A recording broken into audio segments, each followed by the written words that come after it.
just a bloke in a bar. What is up, ladies and gentlemen? Welcome to another episode of Bloke in a Bar, and a huge announcement, a massive thank you to Kayo. I will be going across to Vegas for the Tszyu Fundora fight on the Manny Pacquiao card, which I am absolutely, honestly, I cannot believe I'm going to see a Manny Pacquiao fight. It blows my mind. And Tszyu Fundora 2, are you kidding me? I was there for one, also thanks to KO, and it was one of the greatest sporting experiences I've ever experienced. It was crazy to see Timmy Tszyu fight through all that blood.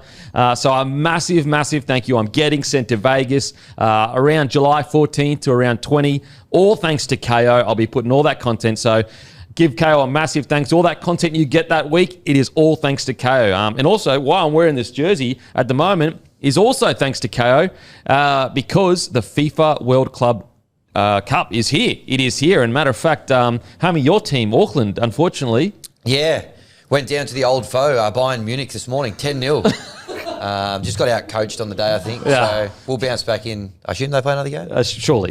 Yeah. So, look, tune in to KO. The FIFA World Club Challenge is here. And a massive thank you to KO for sending across to Vegas. It's going to be an incredible day. Guys, do not forget to like and subscribe. It really, really helps the platform. Takes you 2 seconds. Hit like on the video. Leave a comment. Subscribe on Spotify. It really, really helps us out. And do not forget the Bloke blue and maroon jumpers and hats are live now. I think they're like literally 10 or 20 jumpers left. There's barely any left. So if you want some, get some. They are going to go. They've gone super, super quick, quicker than we thought they would. We've got a few hats left as well. That's at bloke.shop. All right, the great Guru, how you going, brother? Going well, mate. Very exciting week. Just about the biggest game of the year this week. I thought you were talking about the CBA Bowl. Mate. Under-19s Origin, Thursday night. Okay, you got me there. Sunshine Coast Stadium, I'll be there. Okay, you got me there. I thought you were about talking about the footy on the weekend. I was going to say, Roo, what were you watching? What were you watching? Anything but. Oh, mate, the great Timmy. How you going, brother? Very well, Kempy. Loving your little get-up today. Bit of Inter Miami. Didn't know you were an Inter Miami fan. Huge, big Inter Miami guy. Where's that one come from? From KO. Sent the jerseys through. Was wearing a Boca Junior one the other day. Now into my... Now, look, I know in... Turncoat. Is I about to say... I was about to say, in football circles, to be wearing multiple different jerseys on different days, probably frowned upon. Yeah. But listen, I'm a man. I'm like Roo. In football, I don't have a team. Different fan of the continents game. also. Different continents. I'm a fan of the game. The great Hammy, he's back. We missed you, mate. I'm back, baby. I, like Roo, I'm looking forward to the biggest game of the year this week, out of the 9th one of the world, the Tigers versus the Raiders. Ooh, okay. The Rhino Hara Cup. So giddy up, 8 p.m. Friday. Where would you rather be? Bad memories of that one. We'll be heading out together, Hammy. You got to stay for the full 80 minutes this time? Or you if the result's the same as last time, probably not. We went out there, Raiders red hot favourites. We got absolutely spanked last year. Yes, we're going. Hot date on Friday. Me and Timmy. Oh, okay. Okay. All right. Fair enough. Guys, don't forget the Bloke Club, the Mazda BT50 is getting drawn later this month. Do not miss it. It is totally free to join the Bloke Club. You can join and leave anytime. There are no strings attached. We give away prizes every single month. And also, don't forget, so that's at www.bloke.club. Do not miss out. If you join after this month, you're going to miss out on a chance to win a Mazda BT50. You'd be insane not to join. And also, we have an Origin preview tomorrow. We'll be releasing 2 separate podcasts tomorrow. One focused on New South Wales, one focused on Queensland, ahead of Game 2, and the great Jamie Sowd will be joining us. These shows will be brought to you by Macca's for our New South Wales and Queensland listeners. As you know, the Origin meals have landed at Macca's. You can grab a legendary collector cup bonus with every meal, or can now purchase a cup separately for $3.95. Get the full set of 6 and support your state today. Scan your cup for a special content from the players and a chance to win a signed jersey and a double pass for Game 3. So you just got to scan either the cardboard or the cup. You go in the draw to win a jersey, a double pass for Game 3 as well. So make sure to grab it, guys. We've got them here, and you'll see them tomorrow. The cups, they're not real like cheap plastic or anything like. These are cups that are going to last ages. They're actually really good, really, really cool. So check that out tomorrow, and they're available for a limited time at participating restaurants while stocks last. A massive thank you to McDonald's. We'll be putting on the show tomorrow. I can't wait. Make sure to get in and join them. And as I said, the cups, they aren't like crappy cups are going to last 2 seconds. These are cups are going to last ages. They're high quality, and they're actually really, really cool when you get them in hand. So make sure to check them out. Alrighty. Let's face a bit of music, brought to you by our friends over at Sportsbet. Give us a follow on the feed. I tell you what, couple of weeks, I've been seeing them like watermelons. Yeah. You've been seeing them like basketball. In fact, you didn't have a great week on the rugby league punting, but you had an NBA Finals multi. Got up. Big NBA guy. Been seeing them like pumpkins lately. Yeah. Your Stanley Cup multi didn't go quite as well. So Yeah, you need to work on your form for Game 5. Absolutely. Needs to work. Stanley Cup multi. Yeah. The Oilers are due, aren't they? Surely we get to win the Oilers. Yeah. All right, we'll look forward to that one on Denon's feed. Let's get into this week. We had the 5 games, obviously, across round 15. First one, Sharks 30, defeat the Dragons 18. Points for Matty and myself. We both had the Dragons plus 12.5, never in doubt. Nice, easy watch that one. Unlucky to Timmy in particular, who had the Sharkies 13 plus. Oh, that a little bit hurts. stiff. That's bad punning. A little bit stiff. Titans versus Manly. A little bit of an upset in this game. Titans 28, defeat Manly 8. Points again for Matty and myself. Matty had the Titans plus 10.5. I was brave. Took them head to head. $3.60. I think they did drift out to about $4.10. But the rest of you... Titans, isn't it? It is so Titans. Yeah. Seriously. Had that feeling about it. Shout out to Rue and Timmy, who had Manly 13 plus. Great stuff, boys. I think we had Titans 13 plus for 2 weeks leading, and that wasn't even close. I was just like, no point betting on that game, mate. Come on, Timmy. Next game, Knights 8, defeated by the Roosters 12. Denon and Timmy, you both had the Roosters 1-12 for $2.70. Never in doubt. Easy money. I had the Chookies head-to-head for $1.52, and Matty had the Knights plus 7.5. So you get $1.90 there. Roo, you had the Roosters 13 plus, so you missed out there. Probably got jaded by the fact you're a big Roosters fan. So Yeah, probably. just went a bit too far there. Next game, Cowboys 4, defeated by Dolphins 58. Unbelievable. Dolphins one to watch this year. In fact, they were $51 to win the comp before that game. $26 now. No way. They've moved quite a bit. Wow. I mean, they're looking good. Like, what is it? 130 points last 3 games. Yep. Only 3 tries against. Yep. Pretty freaking They got good. the best points differential in the comp. Wow. It's very tight this year. You know, Wow. they're missing a few players as well. You know, they're not even at full strength. Imagine them at full strength, how good they're going to be. Absolutely. But even not at full strength, they did an absolute job on the Cowboys. Denon was very brave. He took the Dolphins head-to-head, $1.60. Myself and Matty had a minus 5.5. Roo, you had the Dolphins 13 plus for $2.80. Good punting there. Last game of the round. What do I have, Hammy? Hey? What do I have? You also had the Dolphins minus 5.5. Sweet. Yep. Then finally, Souths 18 defeated by Dogs 24. Denon, very brave again. You took the Dogs head-to-head, $1.43. Smart betting. Matty had the Rabbitohs plus 6.5. Those were the only points out of that game. So to bring us home, for round number 15, Matty was perfect. He picked all 5 lines. Yeah, but $1.90, like, fucking, come on. $9.50. He walks away for the week. Myself, I was exceptional, $8.92. Denon, bit quiet for your standards, $5.73. Timmy, not your best, not your worst, $4.60. And Roo, pathetic, $2.80. I'll tell you what, I think I deserve some credit for putting my tips in on Monday instead of Thursday like the rest of you bastards. Oh, complaining. Sit on your hands, wait until the games are ready to go. Bullshit. Yeah, okay. Wait for team lists, just cowardly That stuff. doesn't explain the last probably 6 weeks of punting, though. I think I've gone $2.80 back-to-back weeks now. I'm pretty confident of that. Defended your title.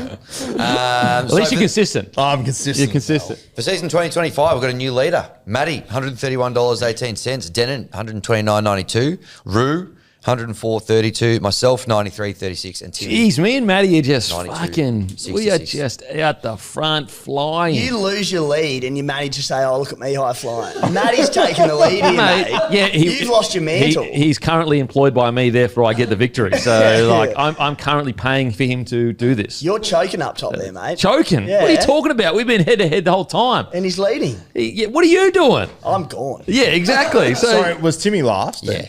yeah, Back where he belongs. last, and you're chirping at me, who's coming basically first because I'm paying for first and second. I'm looking forward to watching that play out across the back end of the season. Good stuff. That's where we're sitting. End of Tell round you 15. what, we just get rugby league, me and Matty. We just get it, you know. And look, it was an off week as well that gave him the lead. So listen, normal. We'll go back to programming next week when rugby league's back. Haven't you done a 180? You were chipping him a minute ago for picking every line, $1.90. But then changed your tune change World Club Challenge team. Anything big coming up with Sportsbet? Got some stuff. Everything. Everything? I mean, Origin this week obviously Yep. is huge. We're going to get to, we'll do player of the match and a couple of other bets at the end of the show. Yep. But I think all the focus at the moment is definitely on State of Origin Game 2. Going to be huge. Got some content with Volkanovski at the Blues camp as well? Yes, that's out Check at the it moment. Volk went into camp and had a chat with the Blues last week. I mean, he's just so set for life after fighting, isn't he? He's just 100%. He's just a wizard. So he was outstanding. Interesting to see some of the players a little bit starstruck of Volk there as well. Yeah. Good viewing. Go and check it out if you haven't on Instagram and the Sportsbet YouTube as well. Yep. So make sure to check it out. As always, a massive thank you to Sportsbet. And me and Maddie, we just keep flying at the front there. We just keep flying at the front there. Don't forget Stanley Cup Game 5 coming up this week. So head to Denon's feed for all the action on that one. Stay tuned. Stay tuned. Alrighty, it's time for Code Story of the Week. Don't forget, guys, go to codesports.com.au/bloke. Sorry, that's codesports.com.au/bloke. Enter the redemption code bloke and you'll get access to a special discounted. It's $49 for the entire year. So it works out to be about $4. The link will be in the show notes. But yeah, codesports.com.au/bloke. There's some absolute cracking stories there at the moment. And trust me, once you sign up, you will not regret it. It's the best in the business. But Mobsy, how you going, brother? Hey, boys, I'm good. Happy Origin Week. Oh, yeah. Yes. Basically the decider. We'll see how we go. Ooh, you can Very see nervous. Very nervous. Decider. You think they're going to get it? Well, it is a decider, technically. It is a true, decider. true. It is a decider, technically. But we'll stand up. The boys will stand up. I'm backing the boys in.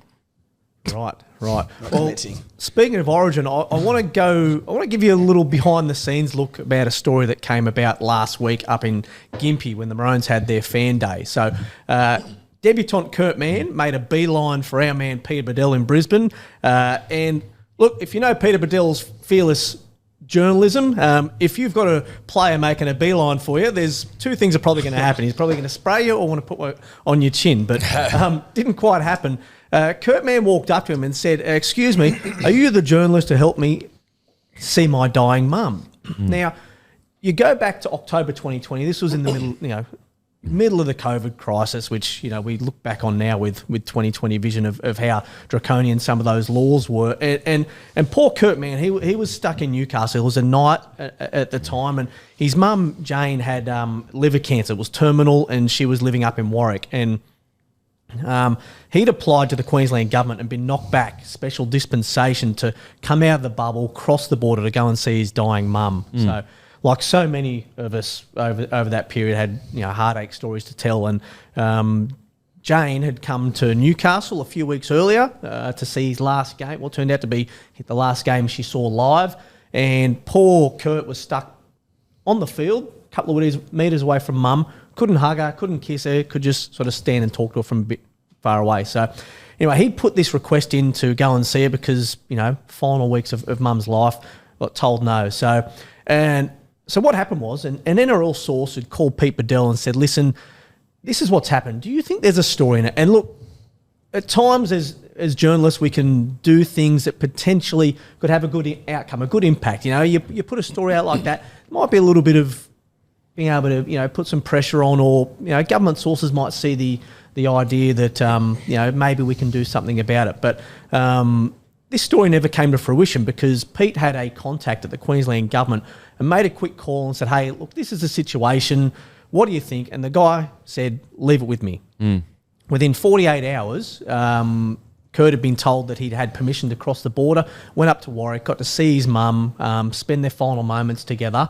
And that was it. And because some people were getting approved and some people weren't. Yeah. So there were some people just in the general population that were getting approved to see dying relatives, and obviously some people weren't. Yeah, and by and large, especially coming from New South Wales where the outbreak was deemed high, even though there wasn't a lot of cases in Newcastle, coming back into Queensland where the cases were at a right minimum, Kurt Mann was knocked back originally. So. And you never saw anything, you never heard anything about this because that just came and went. There was no story done. There was nothing. It was just Pete used his connections, luckily enough to do that. But yeah, Kurt Mann made a beeline for him last Tuesday at Maroons camp, gave him a big hug and thanked him for it. And then it just the unbelievable nature of what a gentleman Kurt Mann is, to remember that and then to come and journalists, we don't always get things right. We don't always write the right things. We don't always say the right things. And look, I'm all up for being held to account. But on this occasion, I don't want Queensland to win on Wednesday night, but I'll be cheering for Kurt, man. What a terrific guy. And he was, he told Pete in this story that he was allowed to write now. And Pete didn't want to write this story. One of the perks of being an editor, you get to say, well, it's not really your choice. Go on. Kurt said that if he had his time over again up there in Newcastle when he saw his mum, he would have said, stuff the COVID laws, and would have gone and given her a big hug. He said, look, thinking now that was the last time I saw mum saw me play, and that moment, because it's just, and we all look back because we didn't know what was happening at COVID at the time, but those Queensland COVID rules were ridiculous, right? The teams who had been into New South Wales then couldn't go out into the community for 2 weeks after COVID, 2 weeks after returning to Queensland. So things were crazy, but just one of those real nice behind the scenes stories of, of lives, and I'll be sparing a thought for Kurt Mann at 32. I mean, what a great story to make your Queensland debut after.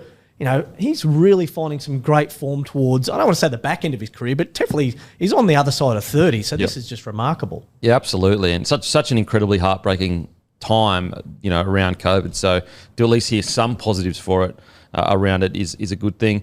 And some of these other stories that's just one of the great stories, obviously, with Origin, but like hearing Munster's great yarn about, going into the rehab, sorting out his life, Max King. So what are some of the other stories you've heard with some of these? I mean, obviously Munster's not a debutant, but some of these other guys that have came into Origin this year. Yeah, well, I want to start by giving a shout out to the players, because if they don't give us the time, we can't tell these stories. And there's only, you guys analyse footy as good as anyone, and, people get into that, but we want to know, if you give us the time to speak to the players, you get to know a bit more about them. And Cameron Munster's remarkable. I mean, Craig Bellamy doesn't suffer fools too often or for too long a period. But for him to have had Cameron Munster as a mainstay of the Storm for so long shows what kind of guy Cameron Munster really is. And has he made missteps along the way? Absolutely. Has he owned them? Yeah, he really has. And so him getting elevated to captaincy above Tino Fa'asuamaleaui, above his club captain, Harry Grant, shows you the kind of esteem in which he's held. So he again, spoken to Pete Bedell about the dark times in his life where things got a bit much for him and he made the wrong choice, and not blaming anyone else, putting it all on himself, and talking about family, his wife, his kids, and turning themselves around to do what he can do to get himself into this position. Because you think about it, captaining Queensland's a really big honour. There's been some absolute greats of the game who have had the distinction of leading out the Maroons. So when he runs out there on Wednesday night, it's not just going to be another Origin game for Cameron Munster. So that's terrific. Just quickly on Cameron Munster, like the great thing about our story for me anyway, just as a fan of Munster, is like a lot of people, not a lot of people, but sometimes you read these stories and you can tell it's like very lip servicey, like very like, okay, mate, like you're just trying to say what sounds good. You're probably still a rogue off the field or whatever. But he really did put his money where his mouth is. So the rehab he went to, and you can get this in the story, and trust me, guys, go to Code Sports, read this story. It's outstanding. He spent $20,000 a day at this rehab centre. And then when you read something like that, you're like, oh, okay, like that's a serious commitment to getting your life back on track. And what I liked about it as well is him saying, listen, I'm not going to say I'll never have a beer again, but what I will say is I'm in a much better headspace to be able to, just be able to not go crazy if I do have a beer, kind of thing. Yeah, absolutely. And that's the thing, owning what he's done and giving us the time to tell that story is really impressive. We did something similar. We tried to do something similar with Dylan Edwards, because Dylan Edwards doesn't say a great deal. He keeps to himself. So we ended up having to go to some of his teammates to find out a little bit about Dylan Edwards. So Nathan Cleary has told us you probably won't know the real Dylan Edwards until about 3 beers in, because other than that, he does not talk about himself. A couple of beers in, he'll tell you how good he is, but this quietly spoken heart and soul of this Panthers team that's made this fullback spot his own, who dethroned James Tedesco, and just seeing the type of guy he is and what kind of leader he is. Liam Martin tells this great anecdote. He told Fatima Kadu this, that the first time he copped a really big spray for missing a couple of tackles a few years ago, and he'd missed a couple, let in some tries down that side for the Panthers, and the F-bombs came thick and fast from the fullback behind him saying, for F's sake, Marto, make your effing tackle. And, Marto, it always looks like he's gassed, but still manages to find an extra gear, turned around and said, I know, but the accountability that Dylan Edwards holds among these teams is it's a really good insight into just the brilliance of this Panthers team and now the Blues as to how, it's not just brilliant plays, it's not just coaching, it is mindset, it is effort, it is accountability, and the Dylan Edwards, the other side of Dylan Edwards. Does he have golden gloves too? I thought I read that as well. Yeah, that's the other part of it. Phil Gould's often said he's the one bloke you do not want to get into a fist fight with because no one at the Panthers wants to spar him in the gym because he can throw fists. Wow. I think Cleary said that. I think Cleary said that he's like a golden gloves or something. And maybe that was a throwaway line. He's not an actual golden gloves, but apparently he's a mad scrapper. Yeah, absolutely. So I was thinking maybe there might be a bloke collab where we could send in maybe a Timmy or someone in to send Timmy. You need to hold your hands up against him. I'm busy that day, sorry. Losers face the music. Too. But it's so true, like the mindset of these players, and even like Maxi King's, he's young, just about coming into the Origin arena, and like what I love about Maxi King is like there was a lot of questions around him before game one. I think there's a lot of New South Wales fans that are like, no, absolutely, I want Max King in that side. He did a job and he did it really well after game one. Well, you see that just before he was selected, he ran for 210 metres against the Eels. Did anyone see that? Did anyone come back from that game and go, oh, he ran 200 metres today? You don't. It's this quiet, unassuming guy, and he's spoken in camp about how he's not a Spencer Leniu type. He's not naturally the guy that's going to fire up an entire state like that. But so he's kind of had to work on being that enforcer and what he brings to the game. But with Mitch Barnett being out of Origin 2 and out for the season, which is devastating for the Warriors, just showing the type of player that they could have brought a Keon Kaloa-Matangi in. They could have had a look at what else they do. But for what Laurie and the coaching team see in what Max King brings to the team, and I don't know if you saw a few weeks ago as well, when he got selected for the Blues, did you see his wife's reaction? She took to Instagram yes, how the emotion behind that, knowing the journey that he's gone through to get there, that was just beautiful as well. I love that. I love that side of football. Yeah, absolutely. To see all the work that goes in behind the scenes as well. It's one of the great stories. So listen, mate, go to codesports.com.au/bloke. Use your bloke code for the discount because there's some amazing stories. The Munster one's an incredible yarn, so in-depth. Is there any other big ones this week? Yeah, well, we're going to have a look. Well, we've had a look because June 30 is coming up thick and fast. So we've got to have one eye on the competition because clubs still have some positions to fill, maybe one or two spots in that top 30. Now, traditionally, you'll probably just elevate someone from outside your top 30 into that lineup, but some clubs just making some discreet inquiries to see what they need because, if you lose a Mitch Barnett type player to injury, the Warriors have got plenty of reserves in their forwards, but might be a little thin in the outside back. So are they looking elsewhere? And, Savelio Tamale going down at the Raiders, what do they do there? So Mick Karianis, Dave Riccio, Brent Reid have had a look at that just to see how many spots your club has left, who you could potentially look at, and just because there's a lot of clubs with a bit of money to spend, but you've got to see how you can probably get someone out of a deal. Because Mick Karianis wrote a great story last week about how Dom Young took all his gear up to Newcastle, plonked it in the house of Kai Pearce-Paul, and then went off and played against the Knights as a Rooster, and as of today has been officially released by the Roosters to go and join the Knights. Crazy. How good's rugby league? Yeah, it's the best ever. Are you hearing, I don't know if you've written the story yet, but the whispers around DCE, the story will probably pop up in the next week or so, but can you talk about that at all? Yeah, look, Manly have the bye, which is coming off a big loss is the worst time to have one. You'll want to come in on a bit of confidence, but they're going to have some crisis talks this week. I'm sure Anthony Seibold and Tony Mestrov have already had conversations about what's going on there. I'm not hearing about anything revolving around jobs being on the line or anything like that, but Manly aren't where they want to be, right? And they're struggling, and we can all pinpoint where you can probably, it's that Ralph Wiggum skit on The Simpsons. You can probably pause it here for his half where things went all right. It was that DCE announcement that he was leaving the club, and all the talk is that the agreement has been done with the Roosters. Now there's speculation around, will he retire? Are there other clubs who are in for him? Are the Roosters getting cold feet, or would they be happy if, DCE had a second look? So it's going to be a big couple of weeks for Manly because Hamoli Olukwatu, no surgery for him with that terrible shoulder injury. So still 6 weeks on the sideline there, which is a tough one for them.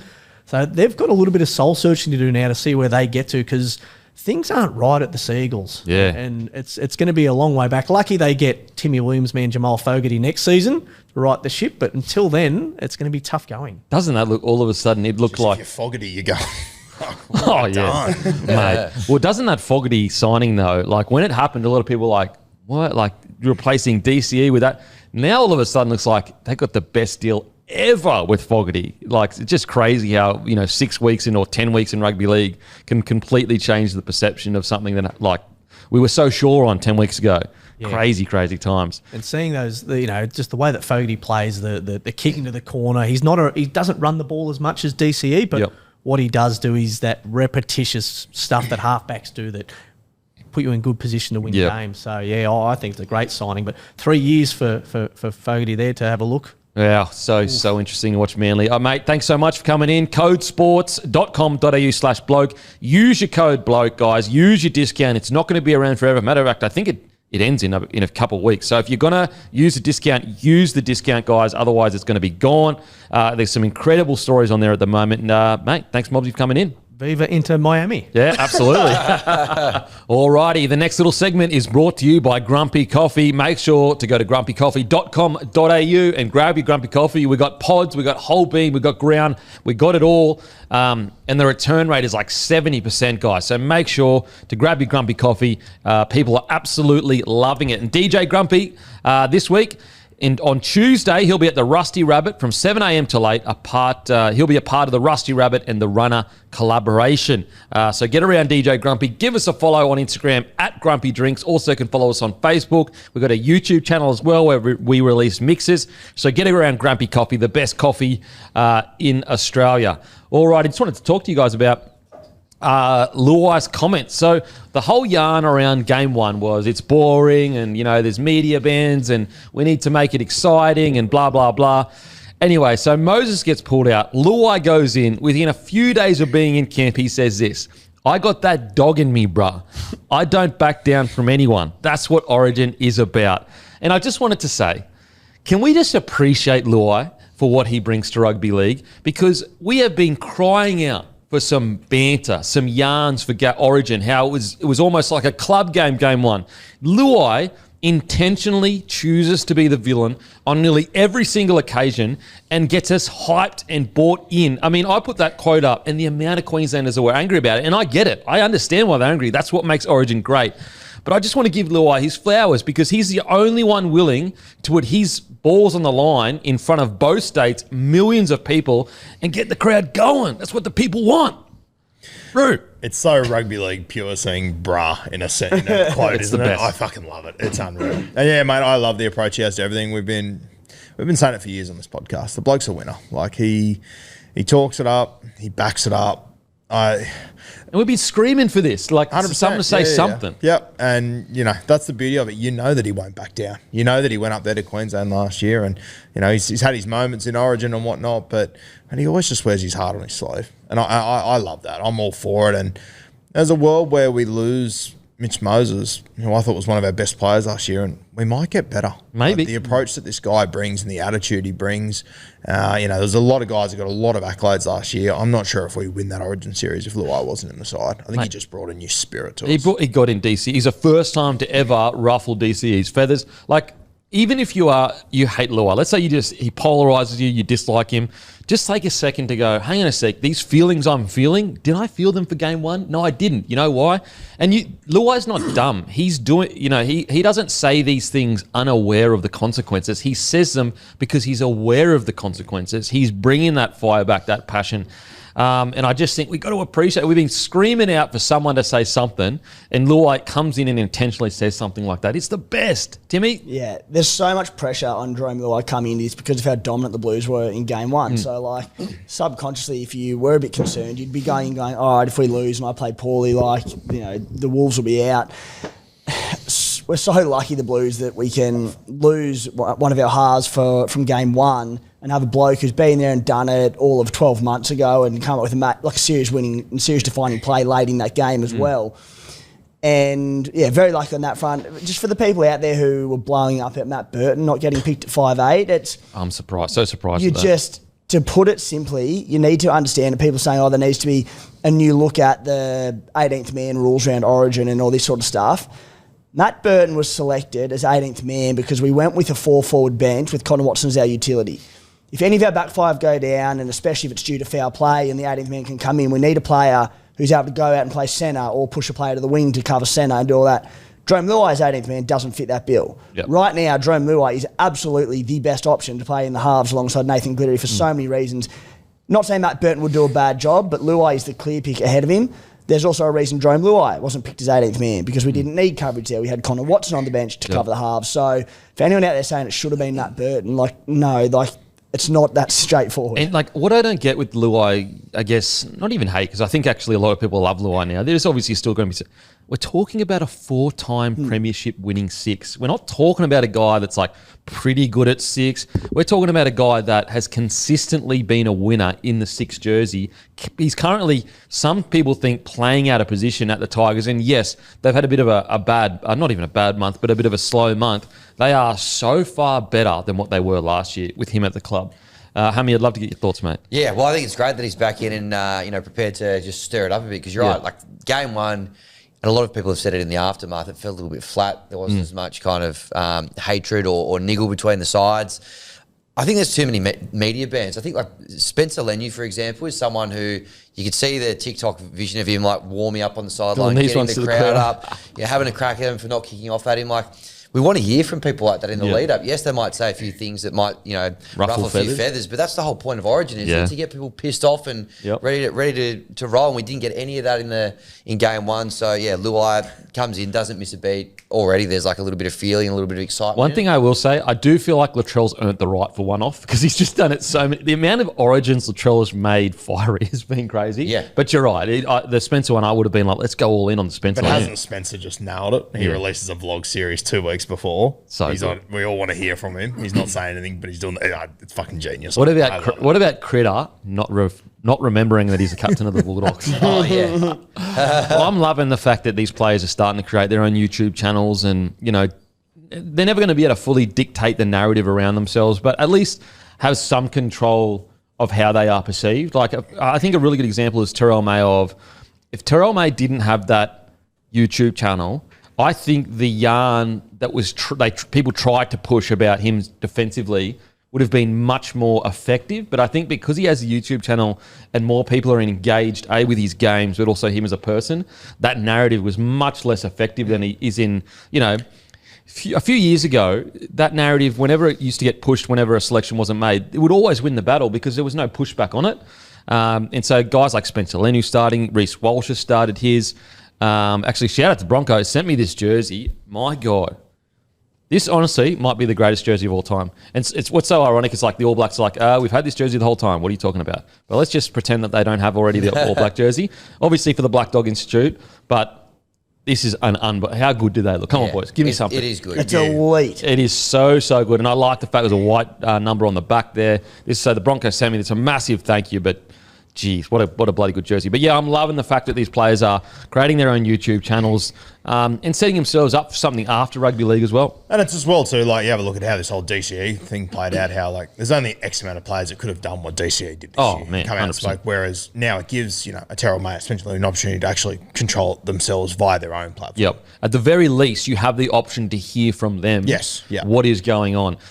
So I just wanted to give Luai his flowers while he's here, you can't sit there and say, we want Origin to be more exciting, and then when a bloke comes out and says something like this, get angry at him. You're enjoy it. This is a part of the narrative. This is a part of the yarn. If only Queensland had a guy that was going to respond and say something, if only we could get some back and forth going. Because as a game, we cannot afford to be left in the dust with other sports like MMA, like boxing, that do create headlines with entertaining stuff off the field. Look at Formula One, Formula 1. One of the great shows of all time. What is it called? Talladega Nights? Yeah. Formula In. Anyway. Shake it back. Shake it back, baby. Look at them. Like they have literally, I wouldn't say saved their sport, but they took their sport from relatively non-mainstream to arguably a mainstream sport with, yes, the drama on the field, but a lot of the drama off the field. And as a game, we can't afford to have players too scared to say something. And this is where the NRL needs to cultivate this kind of stuff and not be too scared to piss off a couple of sponsors here or there to make it entertaining. If we don't make it entertaining and Origin gets boring and no one's saying anything, everyone's too scared because the NRL comes down hard or whatever, like the game will just get left in the dust. We're not competing with just other sports anymore. We're competing with the next thing you swipe up on your Instagram, on your YouTube, or your Facebook, or your whatever social media app you kids use these days. Your Tickle Talks. What are they called? Tickle Talks. I don't know what it is anymore. We're in the entertainment business. Exactly, and we need to lean into that. I want to give Luai his flowers wise here. Yeah, does it piss me off a little bit as a Queenslander? Do I wish one of our guys would do something about it? Yes. Do I love it and enjoy it and appreciate the bloke while he's here? I absolutely do, and I think that he's a credit to the game. And that's what you got to appreciate about him as well, is that, you know, I don't think any of the Queenslanders will directly respond. And I get that. Yeah. They're on the bottom right now. He would. 100% if he was on the bottom, he wouldn't give a shit. I mean, his club team is currently, what, 14th or 15th? I mean, sorry, bro. 14th. 14th? Yeah. Sorry. Didn't say 15, 16, 17. Yeah, come on. And he's just been brought back into the side to replace someone, even though he kind of won the series for him last year. Yeah, and he's already yapping. I love it. It's the best. Like, we need this in the game. Give him his flowers while he's here, guys. It's just, we need it. We absolutely need it if Origin is going to continue being the pinnacle of rugby league, of sports, in Australia. Alrighty, time for the Hungriest Player, brought to you by Menulog. And it brings me so much joy to give this bloke the Hungriest Player.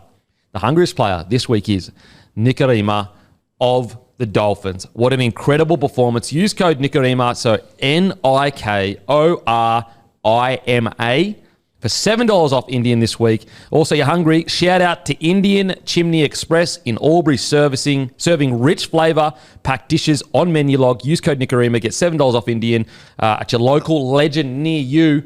I got to say, this might be, honestly, one of his best ever performances. And I just want to give him credit because at the start of this year, and I'll be completely honest, I thought he was best suited to be 14. And I was pushing quite heavily for Donahue to be in that 6 jersey. I was wrong. I was absolutely wrong. Nikorima has been incredible. He's a huge reason why the Dolphins are at where they're at. And the amount of work that has gone into him and Katoa's defense has been nothing short of incredible. And he deserves as much credit as possible. Who would have thought that all those years ago, out of Nikorima and Milford, that Nikorima would be the one still playing and playing at this level? It is just a testament to his hard work, his willingness to put his head down, and also testament, sometimes you can have all the talent in the world, but you need to work hard as well, and Nikorima has done exactly that. I'm exactly the same as you. I wanted Donahoe. He's killed it. Just to your Anthony Milford point, like they're both in the squad 2 years ago. Yeah, absolutely. Both fighting for the same spot. And yeah, what Nikorima's done has been amazing. On the weekend, 2 try assists, 3 line breaks, scored a try himself. Should have had a double, obviously handed that one off to Herbie. But, man, I think the greatest compliment to him is how well Isaiah is going. Absolutely. Absolutely. I mean, Nikorima would know better than anyone. You need the right partner to dance. At the Broncos, what was the whole issue? It was him and Milford were too similar. Yeah. So all of a sudden, he's with Katoa. He's learned all those lessons that he did when he was in his career, how much he probably wished he had an out-and-out 7 with him. Goes to Katoa, and Katoa is Katoa the best 7 so far this year? I think so, at Clubland. Without a doubt. Yeah. Who would you... Who's even in the conversation? Like, I don't think it's close. I think he's been the best 7 so far. Yeah, I think it's been Katoa. Yeah, and that's how good he's been. And you look to the experience of Nikorima, and he deserves all that credit. It's just been amazing to watch his journey. I think it's so good. What do you reckon, Timmy? Yeah, my biggest thing with Cody Nikorima is like we knew he was quick, especially off the mark. We knew he was going to jag attacking stats and be pretty lethal. Like he's a great attacking footballer, but my concerns at the start of the year would come in with these 2 smaller bodied halves. Obviously, Isaiah Katoa growing into his body, still a young man. But them two there, just such easy areas to target for oppositions. We've seen it in recent years. Cody Nikorima, his defence, like the entire year has gotten better and better and better. But in particular, the last sort of month or two, like he's missed 6 tackles in his last 5 games of footy. Wow. And when you're that size and you're getting blokes, I know a couple of weeks ago when they played the Storm, I thought, Eli Katoa 1-on-1 with Nikorima, like, mate, he's going to give him nightmares. Yep. And he's just stood up this year and taken that defence to another level. And all of a sudden, you're all right. If you're holding yourself defensively, you can miss one here or there, be a little bit passive here and there. But he's just been brilliant for them. And to watch the relationship and the combination between him and Isaiah Katoa-Bloom and how good of a foil, I'll say a foil to Katoa, but like he's in everything. It's been good to see. Yeah, it was so interesting about it as well is like usually if one is dominant like Katoa, the 6 is almost quiet to a degree. A really good example is that it was Hines' Dally M year where Moylan, unless you watched the Sharkies, you wouldn't have actually appreciated what he was doing. What's crazy is Nikodima is like he's doing he's getting try assists, tries, line break assists. He's still 31. He's been around for so long. You assume he's like 35 or whatever. He's got a couple of years left in him. And that's it. Like when I say he's the foil to Katoa, like when you say that about like when Cleary and Luai were together, Luai's probably a bit more passive, got a lot less touches. Nikorima, like he has his say in attack, and it's it's Katoa orchestrating, playing through the middle third of the field and like creating that space out wide. Nikorima is playing both sides of the field. He's got his edge on the left there humming, and he's certainly not a passive sort of foil, if that makes sense. Absolutely. What do you reckon, Hammy? Yeah, he's been on fire this year. I was with you. I was the Kurt Donahue man at the start of the year as well. It's good to see that they have found a spot for him because I think he's been outstanding. But, Nikorima and Katoa seem to be gelling so well together. The stats that he's got here for the weekend, the 3 line breaks, 2 line break assists, 2 try assists, especially down that edge with Herbie. Those guys are just combining so nicely together, and so often he will just like burst through and put some of those guys on the left away. He's been outstanding this year. So, one of his best games of the year on the weekend for sure. And just a really good example. Now, don't get me wrong, Nikodima has always been an extremely talented player, but so is Milford.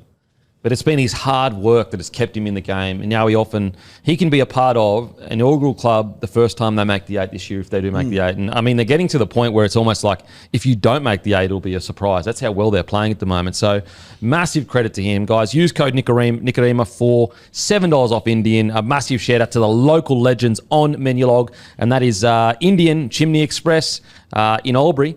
Okay, it's time now for the Grumpy Coffee Team of the Week. As I said, guys, grab your Grumpy Coffee. Go to grumpycoffee.com.au. Usually get to your house in 24 to 48 hours. Give us a follow on Instagram. They've got DJ Grumpy making tunes, comparing artists, all that great stuff. It's a bloody beautiful coffee as well. Okay, at fullback, Brimson. On the wings, we've got Bostock and Khan Pereira. At 3, Herbie. At 4, Billy Smith. At 6, Nikorima. At 7, Katoa. 8, Francis Molo. 9, Brayley. 10, Feketi. 11, Randall. 12, Kickow. 13, Donahue. 14, Campbell from the Titans. 15, Lucas. 16, Anfanor Blake. And 17, Nearquarter. Okay, it's time now for the Kayo Can't Miss moment. And just to recap around 15 big moments. We got Foxley games, exclusive for this round are Warriors v Panthers, Saturday 3 p.m. Dolphins v Knights, Saturday 5:30 p.m. South v Storm, Saturday 7:35 p.m. Broncos v Sharks, a huge game, Sunday 2 p.m. Eels v Titans, Sunday 6:15 p.m. And guys, the FIFA Club World Cup kicks off this Sunday. All 63 games will be live on KO. It's the first time the tournament will feature 32 teams competing to be crowned world champions, like as Real Madrid, Manchester City, PSG, and Chelsea will be competing for the biggest prize in club football. Some of the biggest stars in the world football participating include Messi, Haaland, Kane, Mbappe, and Palmer. Get on board today. If it's on KO, you can't miss it. Alrighty, KO Can't Miss moment. I think we all know what it is. It is the 4 tries from Jack Bostock. And watching this game, I couldn't stop thinking about his debut. And I'll never forget knowing that he had went really well in the trials and Wayne Bennett had decided to debut him. Anyway, he tried his absolute heart out in his debut, Bostock. His absolute heart out. But you could tell physically they really went after him. And Wayne, after the game, kind of just said, I don't know whether he's physically ready for NRL just yet. Bostock didn't let that deter him, didn't let that, put him down. He went back into reserve grade, worked his absolute backside off, and now he's an absolute mainstay in first grade. And it's such a good journey all the way to this point where he's scoring 4 tries and he's celebrating before he gets there. This generation, I'll tell you, they're confident. They're confident, baby. And he's also got a cooking channel as well, Cooking with Bostock or something like that, I'm pretty sure. So full-time cook, part-time NRL player, he reckons. But great 4 tries and just a really good story about, sometimes everyone's journey is different. Sometimes you come in and absolutely rip and tear. Sometimes you need to work on a few things. An outstanding 4 tries for Bostock. Yeah, I remember obviously coming through the juniors in the Dragon system. Like, you always knew there was something special there with him. He signed with the Dolphins, and early on he just looked like he couldn't handle the physicality of it. I remember going up to, was it round 2 last year when we went up to the Dolphins live show? They played the Dragons that night. I think so. Yeah, and I think he scored a couple of tries that night. And just watching him live there, you could just tell straight away, oh, he's ready now. Yeah. His body is just ready to handle this. And he's been fantastic ever since. He's been unreal for them. And 4 tries, counting them. He obviously dropped the 5th. Some people are calling it karma and whatnot. I think it's fucking great. Mate, again, in this era of rugby league, we need entertainers like that. I will say, what's so interesting is like a guy like Bostock, when Junior Tupou got signed from the Tigers, and you looked at his potential, like just, the fact that a Junior Tupou at his best could be anything. Bostock has been so good. I think Junior Tupou won't even be at the club next year, I'm pretty sure. Yeah, I don't think he will be. And, the plan was for him to play wing and Bostock to move to the centres. Yeah. But, like, he's one of the better wingers in the game at the moment. He's going outstanding. And what's crazy is, like, you look across to Osako, who's been one of the most consistent wingers the last few years. So Bostock, just a really great moment for him. He'll be so confident on that. What do you reckon, Timmy? Yeah, 313 metres is unreal.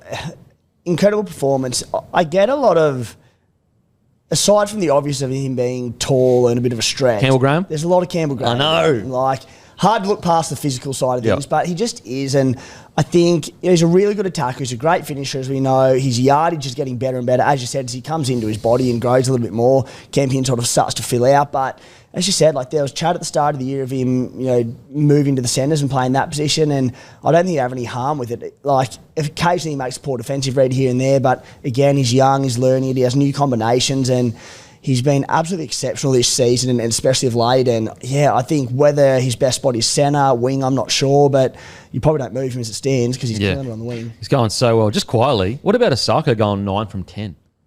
Like, I feel like there are so many players in this Dolphins side that are just underrated, just not appreciated. What do you reckon, Hammy? Yeah, unbelievable performance on the weekend. Obviously, they did an absolute job on the Cowboys, but Bostock, it's been great to watch the last couple of years, him just sort of settle into and make that winger spot his own. He probably had a couple of moments earlier this season. He'd probably rather forget the little, he tried to kick one dead and kicked it back under the post. And there's every now and again, there's still like a little moment like that. Sure. But, 4 tries. 21 years old still. 21, exactly. Future's very, very bright. I think we'll be seeing a lot more of him. And I think, give him another year or two of solid performances like this, getting some of those areas out of his game, and he feels like someone who you could be seeing a fair bit of in the Origin arena at some point as well. So he's 194 centimetres, 97 kilos. So imagine in 3 or 4 years he'll probably be about 103 kilos, probably at 103 kilos, and at 194 centimetres. Like, that's going to be a problem for defences. So a lot like Campbell Graham at his best. When he's cutting that ball out of his own end, he is tough to handle. Yep. So Bostock. What's funny? Even his player profile has centre. And so just a really good example of, I'm going to be on the wing, I'm going to work my backside off to keep this spot and kill it. Yeah, and like they really had their heart set on him, moving there during the off-season. I think it's just credit to the Dolphins as well. Like, they've had so many things go against them this season with injuries and all that sort of shit. And, like, the way that everyone's just brought in and gone, okay, we'll just make it work. Yeah. Like, Wayne Bennett left this side. It's mental. History tells us it should be a tyre fire at the Dolphins now. Mate. Instead, they lost their first 4 games of the season and they're 6th. It's honestly, like, Wolf, if he continues on this trajectory, will be in the same conversation as Ricky Stewart and that as Dally M Coach of the Year. Well, we spoke about Coach of the Year the other day and it was sort of the big 3 at the top. Yeah. I mean, if the Dolphins make the finals with their injury run after Wayne leaves, it has to be in the conversation, doesn't it? I mean, surely. If his halfback's the best 7 in the game. He's 21. There are players that have gotten better under his tutelage since Wayne left. Like, Katoa is a better player than he was last year. And granted, that might just be a natural progression. You're getting older. But very rarely do players individually get better when Wayne leaves. They spent the preseason with Bostock playing centre and Kurt Donahoe preparing to play fullback to cover Hamiso during Origin. He was their hooker for 6 weeks. Now he's their lock. Now Averillo is like a world beater at the back there. Like, Trey Fuller is back and he's not even in the side yet. Like, it's what Wolf has done has been outstanding. And I think that right now he's probably enjoying the fact that they're not getting the raps because it helps keep everyone grounded.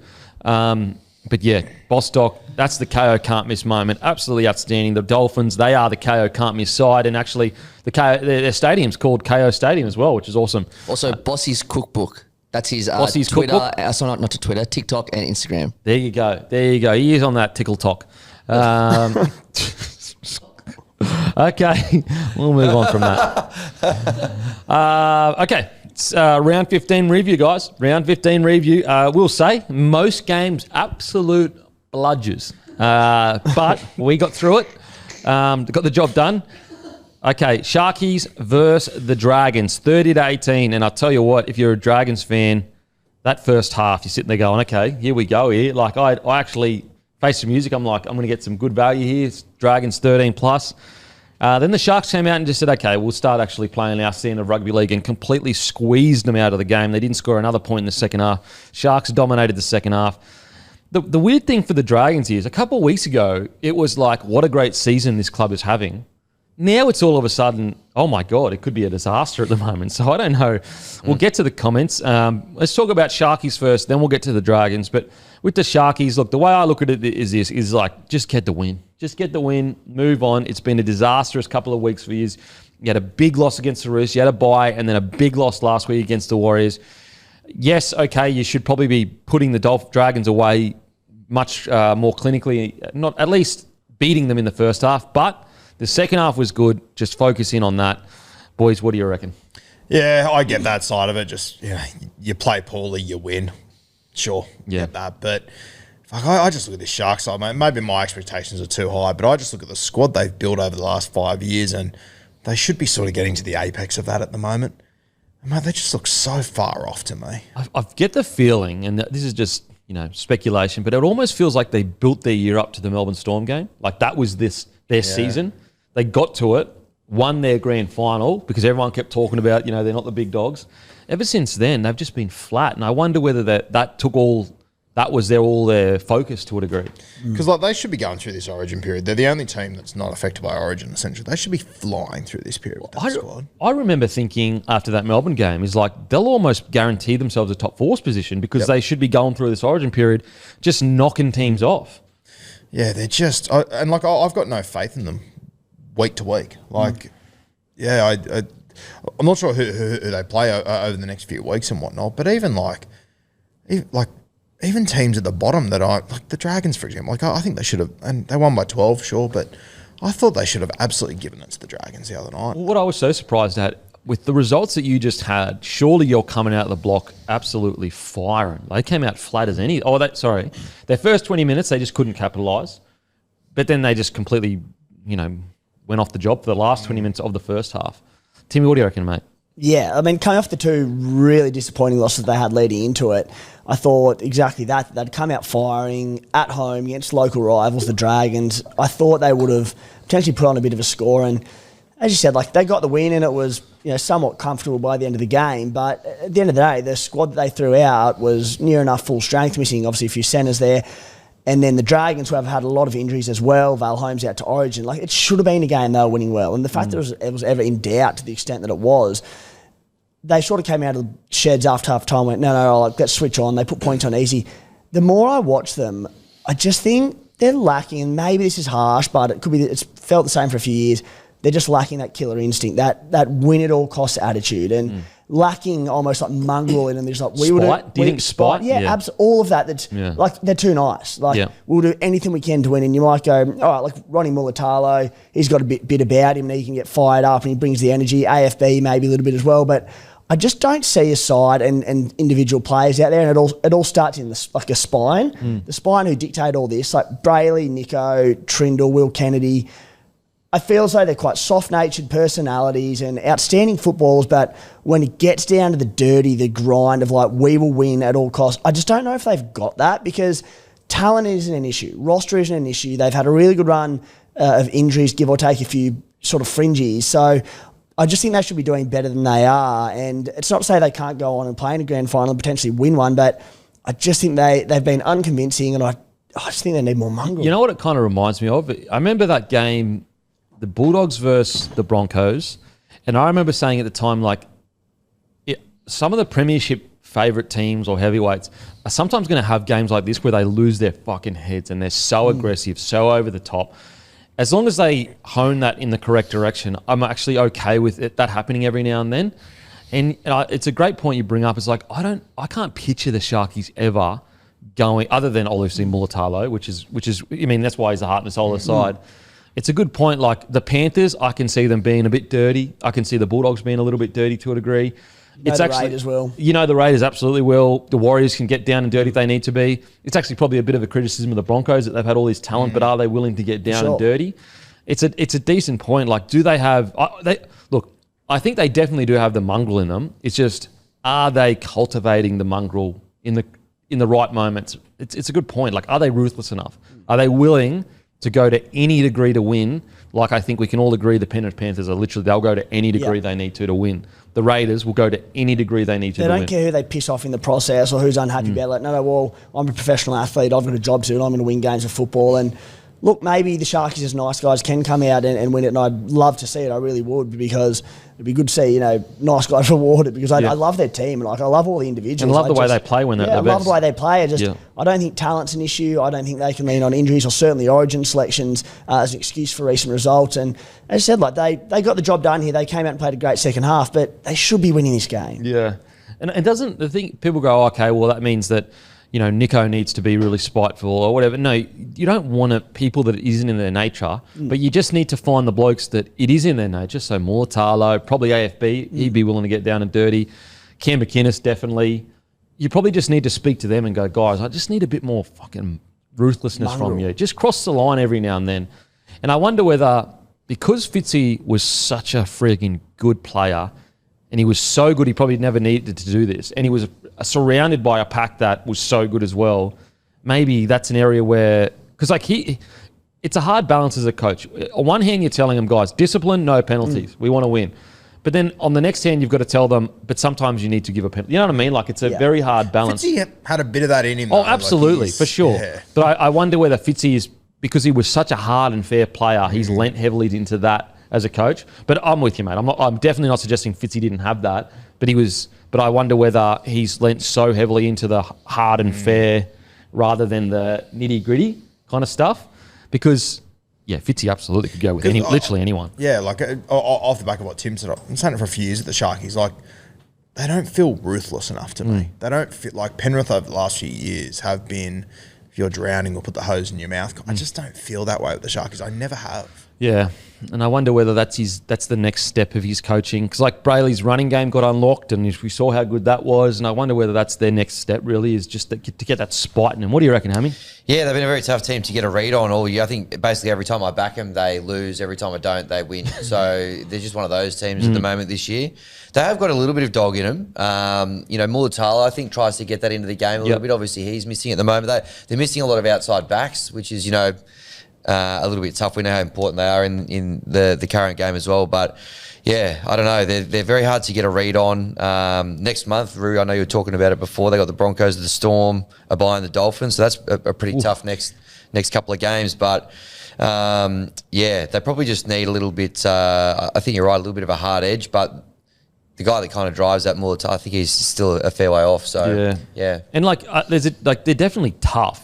But are they spiteful? We're not definitely not saying that they're not tough. We're just saying, is there spite with Mulatalo off the field, especially? Yeah, and it's like, and I'm not saying to go back to when they won the comp, but if you just go back 4 years ago, like it was, Fafita and Wade Graham still had that about them. They still had that edge where you're like, I don't want to fuck with those guys. Mick Ennis.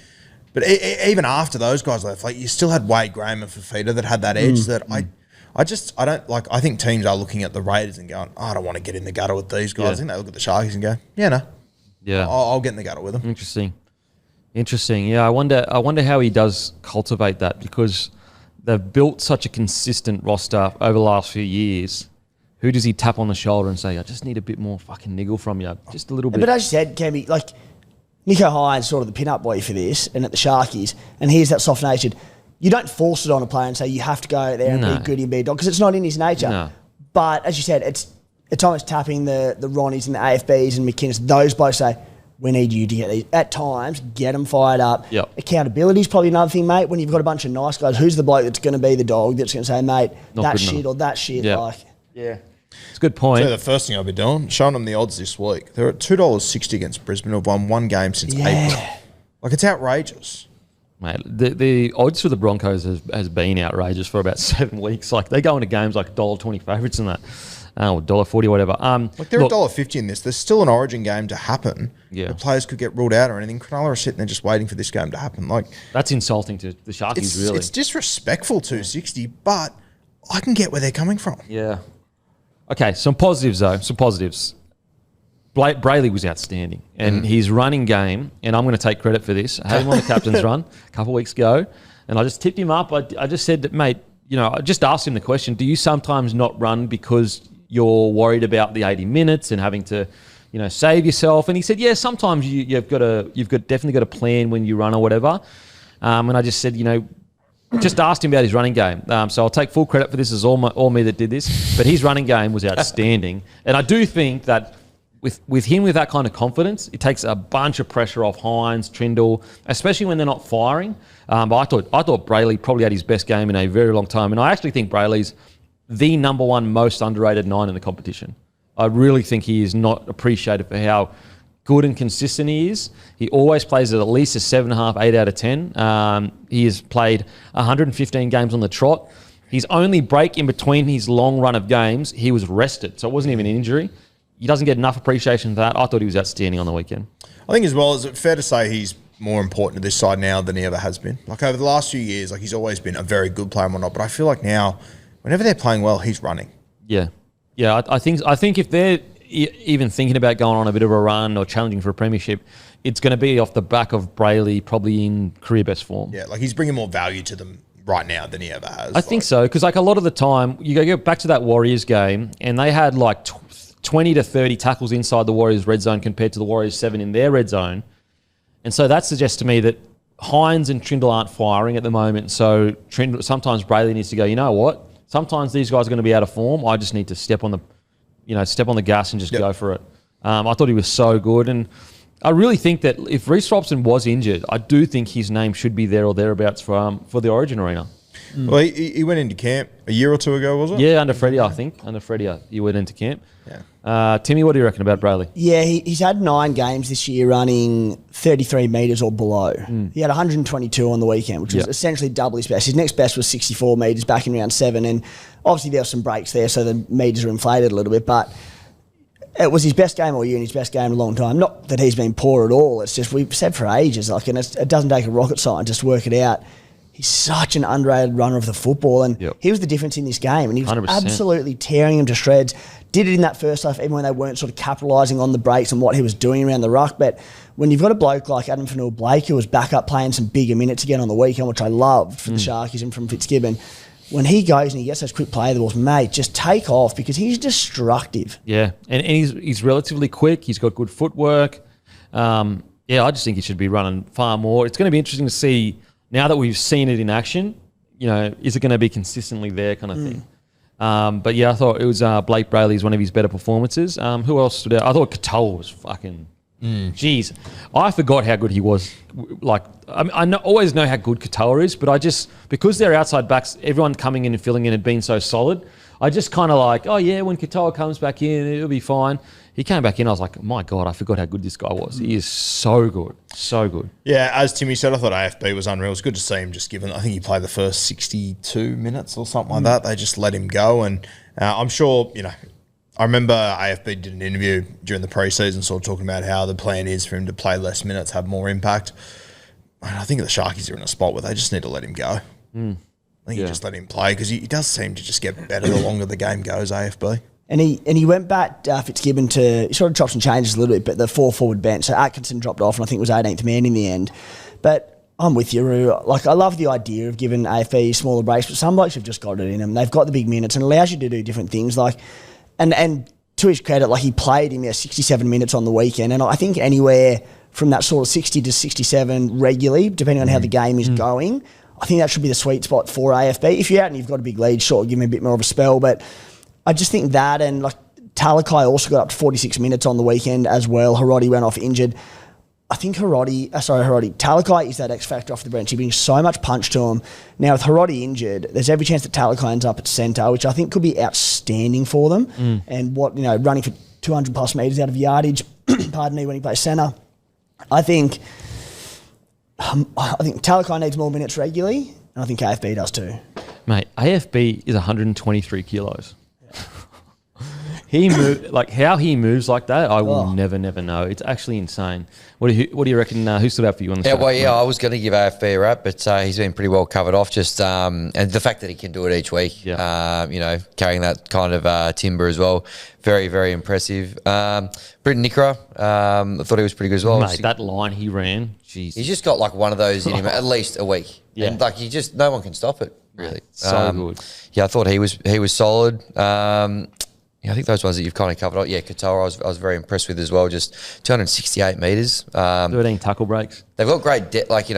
They're obviously missing a couple, but they're quite fortunate. They have got such great depth in those outside backs, so that those next guys in basically can do the same job. I think that the one around that point, and I thought Braden Trindle had some really good moments in the second half, and it was him that orchestrated a lot of the attack in the comeback, and he sort of took it upon himself when they were behind just to get more involved, and he was getting really deep into the line. There was the one that he threw for Nickera, which was beautiful, and there was another one just before that, I think it was, where he went super deep into the line, taking the game by the scruff of the neck, hit Nico out the back, then I think Katoa was just denied out wide, but just play a bit straighter, play direct, both halves that is as well, and just get into the line. Like you're seeing the best halves in the competition do it, and the impact Katoa's having it, the Dolphins doing it. Trindle, the 2 times he did it, they just looked like a different side in attack. I was watching some of the other teams that are struggling this week, and they were passing the ball 3 metres before the line. And I'm just like, when has that ever been effective? I don't. In this day and age, with the amount of video that we've got, and even people that are casual fans of rugby league know you have to get deep into the line. I was watching it just going, how is anyone letting that? If I'm a coach, I would just not let that happen. It would almost be to the point where if you aren't willing to go deep into the line, you can't be my half. That's how much it's important. With the amount of 10 years ago, maybe even less, but let's just say a decade ago or 8 years ago, you might be able to get away with it. But defensive systems are so good now that you just can't. You literally, if you're a half in this current era of rugby league, you need to be willing to get into the line. And what's crazy as well is bro, you're not going to get hit because you don't get hit in today's game. You're not allowed to get hit. Yeah. So I don't know why they just anyway. It doesn't make any sense. Just back to AFB. So I'm just looking at his minutes. It's funny because it's actually something we debated about. I think in the season preview, and I was like, I probably want AFB down around the maybe 50-ish, and you boys are quite bullish on a bit more than that. And it was just about, my point was, build into the season, and your point was let him roll, let him just kind of get into it. And it's interesting to watch his minutes. So initially he's around the 50-minute mark, but then throughout the middle of the year he went 55, 42, 43, 62, but then he went back down to 43, 51. And then the last month of footy he's gone 67, 59, 64, 67. So it is going to be interesting to see, has Fitzy kind of gone, okay, I've tried the shorter minutes, we're getting into the back end of the year. I can't really afford to have this bloke sitting on the sideline for much longer because he's so important to us winning games. Yeah, I think from memory, a lot of his shorter minutes are games that they were out and cruising from memory. But yeah, I think over the weekend, that's sort of the formula that you want to run with. I'll tell you the other one too, and Roddy's injured now, so I think it's fair to say Talakai will probably jump into the centres. The young fella that I feel like they don't utilise him as much as they should. Hautapua. Mate, I saw him the other day in Mascot. He is enormous. Yeah. He is a big bit of gear. And even on the weekend, Toby Rudolph became available. And I know Rudolph's got a lot of games under his belt, but geez, I would have gone this kid over him. I think they need to find a spot for him. Especially now, Roo, if Sifa does end up at centre for an extended stint, which has to be. They need impact off the bench. They lose Talakai as that X factor off the bench to bring some of that energy into the game. You kind of need him, I think. Have to, yeah. Okay, on to the Dragons. Shane Flanagan has been quoted, and I'll get his quote up here. Apologies, guys. He has been essentially quoted that his son is not the problem, that he's actually been one of their best players, and that's not him talking, that's the players and the coaching staff talking. I just think with this, you're better off not saying anything. I don't know why Shane Flanagan came out and said this because, even if it's true what you're saying, it doesn't help anyone. If it is true that that's what's going on at the club right now, where everyone's going up to Shane and saying your kid's killing it, Kyle's killing it, you're not if that is true, then you don't need to tell anyone that. Who cares what everyone else is saying? if in the club everyone is happy with Kyle being the 7 and there's no dramas, who gives a shit what everyone else is saying? I don't understand why you would say this, because now it's just a big red target. Like, if you weren't watching Kyle Flanagan before as a Dragons fan, you are now like, he has a bullseye on the back of his jersey as a Dragons fan. Don't get it, don't understand it, and there's also all the arguments of like, bro, who's going to go up to the coach and say Kyle Flanagan's a problem? Who's going to go up and say Kyle Flanagan's not playing well? Like, the problem is this, is like, Ilias got dropped after one big loss against the Roosters after a month of relatively good footy. And yes, was he playing well? Probably not. He was playing okay. He had some bad games, some solid games. But unfortunately, like, I feel like Kyle's in the same boat. He's had some good games. He's also had some really, really poor games. Yeah, and my argument at the time, we just agreed on that decision to bring King Tonga up. I said, mate, he's doing really well in reserve grade. Like, he's playing well. Ilias has gone back. He's gone 6 from 6. They've won. Jeez. So it's like, if you're going to have this, like, the problem is this, and this was my bigger issue, and I think, Tim, you were the same, is like, you've set a standard now. By dropping Ilias like this early, this quickly after one game, you've set a standard essentially of, I will drop my halves pretty quickly if I need to. And so, like, now Dragons fans are saying, well, if you're willing to drop Ilias this quickly, why aren't you willing to make changes with Kyle Flanagan this quickly? That's the concern that dropping your halves that quickly has, because you set that standard early on. Like, I think he almost needs to make a hard call for the betterment of Kyle. I think it would suit him better. Because guess what? Guess what happens here? If he puts Kyle Flanagan back into reserve grade, and it doesn't have to be this week, but I think if they keep losing like this, it has to happen. Let's say Ilias does come back in and they continue to struggle. Then Shane Flanagan is vindicated. If Ilias comes back in and kills it, Shane Flanagan is also vindicated because they're killing it. So it's a win-win, a small short-term, and like, I guess the loss is if they do kill it, then Kyle Flanagan's going to find it hard to get back in there. But so what? You're winning games. I don't get it. Yeah, I'm with you, Camping. Like, just why open your mouth up at all? Like, I love that he, comes out, stands up for himself and his son and saying, there's no nepotism involved and all that. I do enjoy that, but it just creates more noise when you don't need it. And yeah, I'm with you. Like, I wouldn't be dropping Kyle Flanagan right now, but I think it's 1 to 2 weeks away, depending on how King Tonga obviously performs, where you go, all right, so with the Ilias results in Cup, not that I haven't watched him week by week, but results are, results are everything when you're a halfback. Yeah. You can play shit. If you're winning, it doesn't matter. It just is what it is. And you make to look at that decision. And it didn't help that whole Flano scenario that King Tonga was one of the shining lights in the game on the weekend. Like, scored an outstanding individual try. Yeah. He made a try saver in the second half on Katoa. He was like off balance, stepping back inside, hit him, stuck.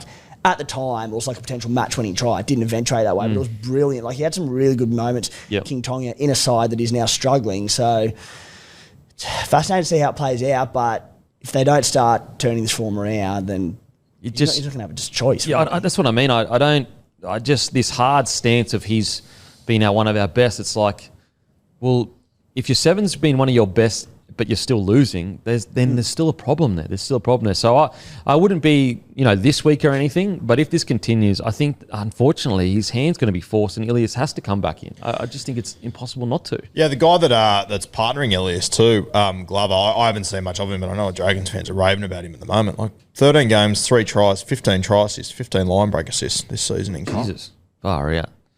So, like, it'd be one thing if the Dragons are struggling in reserve grade. The tough thing is like 6 from 6. Like, that's unbelievable. Well, and he's played 15 games. He's had 2 losses and a draw. The rest he's won. Jeez. What do you reckon, Hammy? Yeah, this is always the tough thing about, if you're the father of someone in the side and they're not an absolute walk-up start, lock for the, and there's guys putting pressure on them. It's going to be very interesting to see how this plays out. I can't see him dropping his son. Yeah, wow. I think he's probably backed himself into a bit of a corner. He's going to be very interesting to see how it goes. But, if they keep performing like this, there's definitely going to be a lot more pressure and a lot more scrutiny on it. But, yeah, look, they started so well, the Dragons. They started they've had some big moments, but the last couple of weeks, the bottom's just completely fallen out of them. So something's got to change. Well, Shane Flanagan reckons it's his, the forwards are getting dominated. That's what he reckons. Yep. Well, that's probably happening as well. Yeah. But, two things can be true. Two things can be true at the same time. Yeah. That's right. So, look, there's not a lot of shining lights here, really, like looking around the team. Are we looking for positives yet? Are we at that point? Anything else negative to At least say, if I boys? was a forward in that side, I'd be fucking filthy on that. Sorry? Like if I was a forward, Oh, yeah, I'd that's what- I'd it's be crazy. fucking off that. Like, so if you're a forward getting bashed every week and then your coach comes out and says, no, it's not the half's problem, it's our forward's problem. Basically, that's what the quotes read as. How pissed would you be? Once again, you're better off just saying nothing. Say nothing. Yeah. Keep it all internal. But now you've just been publicly, and this is a problem. Like when you come out in game 2 and publicly have a crack at Ilias, and then you're dropping him as soon as you have a loss, like the optics of the situation don't look great. It looks almost like certain things are getting set up. That's at least what the optics look like. I don't know what's going on internally, but it just doesn't look great. Yeah, there's all of a sudden issues like in a lot of different areas for the Dragons. Like the back three under the high ball, terrible. It didn't look like catching the ball. Didn't want to contest balls like Lawson, Sloan, balls where people weren't contesting and they'd put them down or didn't get close to it. Like few issues. I can't go into another game with Sloan on the wing like that until he sorts that out. I can't. And it's hard. Like then you add in they have injury rows in the outside backs already. I think Feeney's injured. They have obviously Tuipulotu's injured. So they're just like Hey, honestly, give me the most boring winger in the competition. As long as he can catch a high ball, Maybe it's time to give Cody Ramsey a shot. 100%. He's doing really well in getting Cup. close. Yeah. Unreal story. Mate, I'm with you. I think because the problem is now that the evidence is on the table of Lawson and Sloan, like teams are just going to go, we're just bombing to your corners now, putting pressure on you. Yep. So just look, the thing is with how bizarre the ladder is, that they're still actually in striking distance. They've got 5 wins, which is the same as the Panthers, same as the Cowboys. So it can turn around quickly. It can. Just on him as well, Cody Ramsey. Like, mate, he played in a trial at the start of the year at Wentworth Park, I think it was, and it was like my brother was playing. It was like a flag league, wasn't cup, it? combined. But I didn't know Ramsey was playing, and he really struggled that day. Like, I didn't realize it was him until I got home and saw the stuff on social media. Man, he's now 13 games into this year. He's had 8 tries, 14 try assists, 40 tackle breaks, and 9 line breaks. How good's that? Jesus, what an incredible story! Because he was done. Mate, He was done. I remember sitting there, like, watching him under the high ball that day. Henson Parker was, sitting there watching him going, geez, this poor kid. He's in all sorts. To find out it was him, and now the way that he's come back, just incredible. Yeah, absolutely. And he could have given up so many times and said, it's too much. Okay, some positives. Yes. I thought our forward actually had a good game. Sure? Which, I don't know, Shane, you might disagree, but Jack DeBellin, I thought, had a good game at lock. Obviously got the try, but... He's actually had quite a good month of rugby league, DeBellin. Yeah, he has. He has got through a lot of work there in the middle. Defended well as well. But, good with the ball in his hand, 138 metres. I thought he had a real rip and a tear in the middle. So... He was a positive for me. I'll tell you what, DeBellin 138 metres, Couchman 121, Clemmer 117. Like, that's not that bad for... Clemmer didn't miss a tackle either. Like, that's not that bad for the... Like, if they were all on, 80 metres or something... I think Clem's been quite solid for him the last He actually has 3 been. 4 weeks. Yeah. Do you reckon he took that quote well, Clem? Yeah. That we're getting dominated? It's not our halves fault? Tell you what, they'll be fired up coming out this week. Mate. Coming out this week. Tell you what. Next week, whenever they play. In regards to anyone else, boys, that... I thought Emre Guler on return was good as well. And they've got forwards there. Yeah, absolutely. Reserve grade sides are obviously going well. Like, what about Nick Sagranis?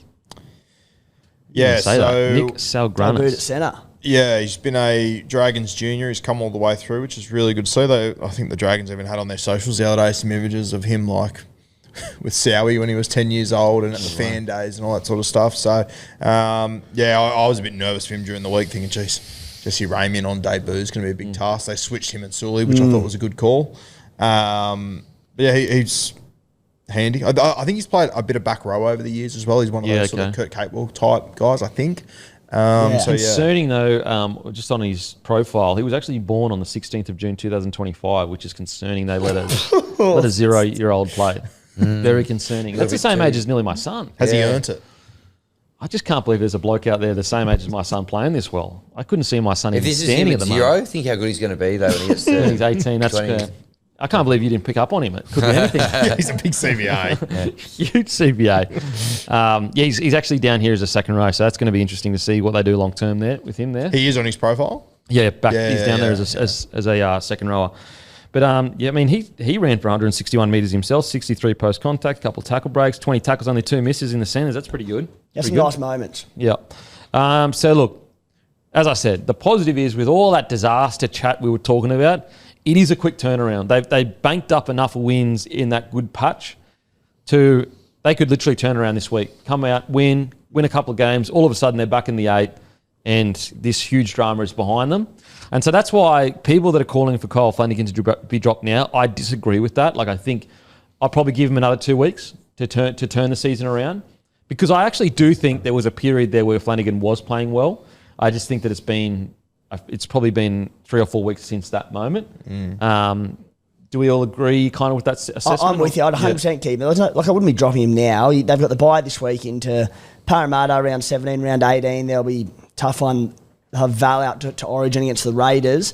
I'd probably give him the 2 weeks and said, you don't scapegoat him. He's not the reason they've suddenly started losing games. But as you said, just because of the performance of Ilias in Cup, you say, all right, couple of weeks, got to show something. Yeah. And do we all kind of agree? He has been pretty good for this, times during this year. I think he's been quite good. For sure, yeah. It hasn't been all bad with Kyle Flanagan. I don't think that at all. I think he's been quite good at times this year and for stretches of time too. It's just the optics around it, and you can understand why it frustrates Dragons fans. For sure. Absolutely. Okay. That was brought to you by Coastal Letting Co. They'll be giving away a 7-night stay in a 2-bedroom apartment in Surfers Paradise valued at $2,200 to one lucky Bloke Club member. All you have to do is be a part of the Bloke Club and you're in the running. So that's what we're giving away this month, including the Mazda BT50. It's a 7-night stay, 2-bedroom apartment in Surfers. If you are looking to stay on the Gold Coast, contact Coastal Letting Co. Get in. They're absolutely outstanding. They're providing this for us. A massive thank you, guys. Support businesses that support us. They're providing one lucky Bloke Club member this 7-night stay. So as I said, if you are looking on the Gold Coast, contact them, Coastal Letting Co. A massive thank you to them. Okay. On to the next game. Gold Coast Titans defeat the Manly Seagulls 28-8. Brought to you by Crowd Property Capital. They're offering any Bloke Club member a $500 cash back for settled loan amounts between $450K and $750K. Reach out to Andrew and the team via the Bloke Club.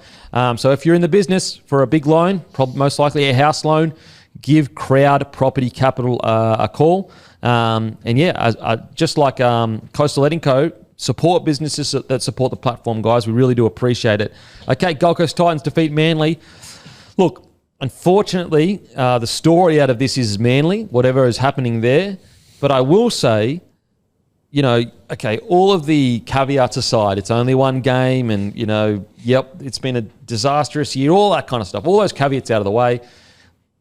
Bloody good win from the Titans. They've got something to build on from now on. They've got a skeleton. They've got a foundation. More of this. Just more of this. It was a really good win. I hate to be, stick the boot in whilst you got a good win. Ironically, Brimo has his best game. Guess where? When he's playing fullback. But we won't go down that route. It was a bloody good win from the Titans. They can build on this. Hopefully they get some more wins following this up. Yeah, great win for the Titans. Hope the fans enjoy it. Lap this one up. But there is just, without going down that avenue as well, mate, there's the Brimo thing, there's the Foz thing. I thought Foz was unreal in the halves. I thought his first 20, 25 minutes was fantastic. Of course he was. Of course he was, yeah. But this is, and I hate talking about it like this, but you come out, it's a great win for the Titans. It's unreal, and you go, well, Brimo played in his best position. Foz played in his best position. Had a ball player in the halves instead of a fullback. Campbell probably played his best game, and he was with a good conservative ball player. Yeah, so it's just it's so hard to. And it's hard for the Titans. I think we all agree this season's done, dead and buried. So you want to look to the future, but when you see the positive signs out of this game, but they don't line up with where they want to go into the future, it's just so concerning. Listen, if you ever needed an example of how important roster management is, just look at the Gold Coast Titans. They've got all the talent in the world, but the roster is so out of whack that even their direction that they're heading in is questions on it. But look, with all that aside, we've said that a million times. Let's focus in on the positives. It was an outstanding performance. It really was by the Titans. And they've been building towards this too. I will say that. They've been building towards this. I'll tell you the one that I would love to see him just get more game time week to week is every time these rep players are out, mate. Jermaine Jolliffe, I love him as a front rower. Mate, he's everything that I feel like the club needs right now. Like I'd be starting him. I'd bring him Mo off the bench. I genuinely think Jermaine can offer you more there, and I think Mo will be better as an impact guy. Mate, I've always been with Mo, like, just say to him, I need 20 to 30 minutes of you going absolutely skits with that huge body and power that he has. I think he'd kill it. I think if you watch them week to week on a regular basis with the blind resume, you didn't know which one was the origin star. For the Titans, I don't think you'd be able to see a huge difference. I really don't. Yeah, and what's so interesting about Jolliffe is like a club that's struggling and that needs consistency and, you know, sending good messaging and toiling and all that kind of stuff. He kind of suits that role. He reminds me a lot of what Jensen does for the Broncos. Is like they tried to go the fully talented route of Haas, Carrigan up front, but Jensen just offers so much balance to that forward pack, and I think Jolliffe is similar. Yeah, I agree. I don't know if he'll be at the Titans long term or whatever, but if I'm a new side coming in, I would be so keen to sign him up, get him a good value, and he'll do a job for you. He's 28. He's got plenty of footy left in him. Yeah. Timmy, what do you reckon, mate? Yeah, they're just a remarkable team, the Titans. Like, they had no right to win this. Manly, with DC and Turbo Origin snubs, they're going into this game not full strength because they've got a few injuries, obviously, and especially in the pack, but pretty close to it. A lot of players on deck, even like Jason Saab was back out wide. It was a very strong side going in, and the Titans without a bunch of key players like Haas starting at lock of the not Payne Haas variety, Jacob Alick for Malawi of the not Tino variety, Isaac, Josh Paxton, Tui Simpkins. Like, you'd be going, Manly, backs against the wall, have to win this game. Flogged them. And like completed at 90%. 90%, and just looked like a different team. And they were they're so good to watch when they put it together and they complete, and the attack clicked. And you both sort of spoke about the spine, but they were brilliant, the spine. Sam Verrill's added a bit of stability coming back in there at 9 as well. But he misses games due to injury, obviously, with that sort of aging body, but he just straightens everything up. He gets so deep into the line. Campbell, straight off the back of that. It's funny because when Foran sort of plays his first receiver and sort of plays tighter around the ruck, he's sort of playing as that old school number 7, and then you have Jaden Campbell who's sort of playing off the back of him as a second receiver, almost as a 5'8". Brimson, out wide, brilliant ball player. Everything looked different with these guys in the spine. Yeah, it really did. It looked like a decent NRL side, whereas at times when they have the other combination, they don't look like an NRL side. They just don't. As I said, the toughest thing is Guru's point is like, that's great, but that's not going to be the side next year, and it's not the direction Desi's taking this club. So it's like, what do you do? What do you do? And it's hard because, the direction he is taking them in, agree, disagree, I don't know where I sit, but I can see what he's doing. Yeah. But then the overwhelming evidence is the other ways might be the way to go. But the other thing is Foz, do we think Foz is going to play next year, realistically? I don't think he'll play next year. I don't think he will. So, you won't even have this option. So, do they need to go on the market for Sexton? Like, I know it sounds crazy. Mate, if Sexton gets sent back to the Titans. But, honestly, sometimes you just got to swallow your ego and just go, you know what? We need a conservative 7. Does Sexton pick up that phone call, genuinely? I don't know. I mean, he could get a good wicket. He could get at least 800K from, I reckon. Does it make more problems for him, though? Because if he's not there, then you just slip Brimo back to 6 and Kinney to 1. Does adding another half make anything easier? Yeah, it's tough. I don't know if I agree that their future is Campbell at 7, Brimo at 6, Kinney at fullback. I just think they need an out and out half in that spine. I just don't know if I agree with Desi's direction. And I think that Desi has subconsciously pressured himself into it because he wants to keep Brimo, Campbell and Kinney at the club instead of making the tough call and going, you know what? One of you guys is too good to be at this club. I'm going to trade you for a player that suits, rugby league, the normal standard spine better. And I just think that the Titans have been so scared to make that call because they're so worried about letting one of them go and they go on a kill. Like, if they let Brimo go, he'll kill it. If they let Campbell go, he'll kill it. If they let Kinney go, we know he'll kill it. But the problem is right now they're on the bottom of the table. So it's like, you're not killing it with him here. Yeah, and I think they need to ignore that. Whoever you let go is going to do well. We know that. It's not going to shock anyone. No one's going to fall over. The problem is, it's already happened to you. Aaron Clark is the Dally M13 of the year. Yeah, and it doesn't matter. Fogarty is killing it. Just because a guy goes somewhere else and does well, that's not going to impact your club. Just do whatever is best for your club to win footy games.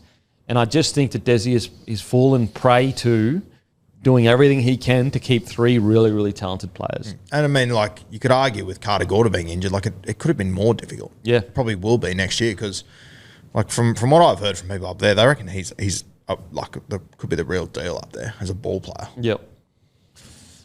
Anyway, sorry, we say we wouldn't go down the path that we have. But when the spine chops and changes week in, week out and results change so dramatically, you have to talk about them. I know. I know Titans fans are... It sucks when you have a big win and this is the conversation, but when the season... If they were third, it's different. It's different. But also, as a positive, we're sitting here going, all right, you played with this spine that we sort of alluded to all season, and you played awesome. It's exciting. Yeah.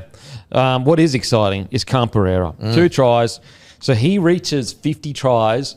equal games to Semi Radradra, but he actually scored his first try quite early on. So I'd assume that he reached 50 tries, the quickest in the NRL era.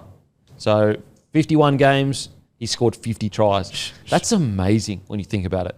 And he scored 2 tries. So he's actually scored 51 tries in 51 games for the Gold Coast Titans. They've played finals footy once, and I don't even think he was friggin' probably playing them.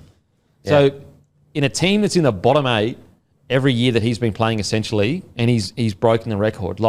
That's unheard of. That is unheard of that you could do that in a side that struggles to even make the 8 each year.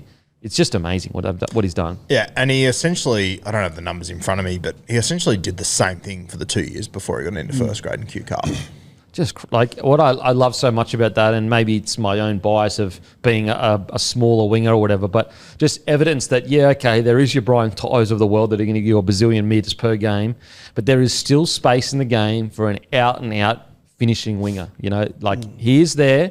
If he even gets 10% of a chance he's going to score, there's still space in the game for that. And he's been in and out of first grade, his entire career since he debuted, and there's a lot of rough edges to Lofty Khan Pereira. But you just have to persist with him. With the way we always sort of say, if you're going to score a try, or if you're going to let in a try, you have to score a try. Yeah, he does that. He does, and it sort of balances out just about. If I'm the Titans, I've said this for a while in terms of what they need, but they just need a really good defensive centre in there. Yeah. I'd be finding a really good defensive centre, not necessarily breaking the bank. Put the Opacek light up. Yeah, the Opacek light up. see who comes calling. Just to go, all right, he's not the best defender, but he's okay, but just find a gun defender, get him inside him, and just build something beautiful because he has too much strike. And if he's coming in and out of first grade, another club will sign him and they will turn him into, he could be potentially a superstar winger. Look at his try scoring record. So I'd be just... You want a Mick DeVere, just tough as nails, good ball point, catch and pass. Just find that right bloke to place inside him. Yeah. If you have a look at him in reserve grade for Burleigh, he played 20 games. He scored 25 tries. All right. That's so good. So good. So really, really good stuff from Khan Pereira. Outside of that, Brian Kelly does what Brian Kelly does. Every now and then he has this absolute blinder of a game, which is great. I thought, and he actually made your team of the week. I thought it was one of Cass's better first grade games, to be honest. Thought he was really good. He finds himself a lot on the edge. And I'm not excusing it, but I do understand sometimes when edge back rollers' stats aren't necessarily the best because you can get... It's a hard one. As an edge back rower, you've got to find a balance between being selfish and doing what the team needs. And sometimes when you just do only what the team needs, you might have 5 runs the whole game because you're just running holes the whole time. And I think Liam Martin's almost a perfect example of that. Sometimes you look at his stats and you're like, mate, did you even play? Did you play 80 minutes? And again, I'm not excusing sometimes Haas can go a bit quiet, but getting brought back into that 13 role, I like the fact that you saw him in a role where he's just allowed to just play footy. So I thought he was pretty good. Because he is a bizarre player like that. Like the start of his career, you read some of his stat sheets and you literally just went, fuck, were you out there? It was 40 tackles with 0 misses or whatever, but it was genuinely 10 metres. Right? 10 metres, yeah. And even, I remember sometimes in the early parts when he was playing on the edge, even the tackles weren't there sometimes. Yeah. But yeah, I really like what I'm seeing from him. I think he's developing well. And as I said, I'm not necessarily trying to make excuses and say he's Liam Martin levels good. I'm just saying edge back rower is a tough position. It really is. And that's what Leka Halasima is so friggin' exciting. He is a 19-year-old coming on, running for 130 metres every game, but also making all his tackles. That's what's scary about Halasima. But yeah, really good from Haas, and hopefully he can build on that. Outside of that, just a really good win. A really good win for the club. Bo Fermor getting through his work as he usually does.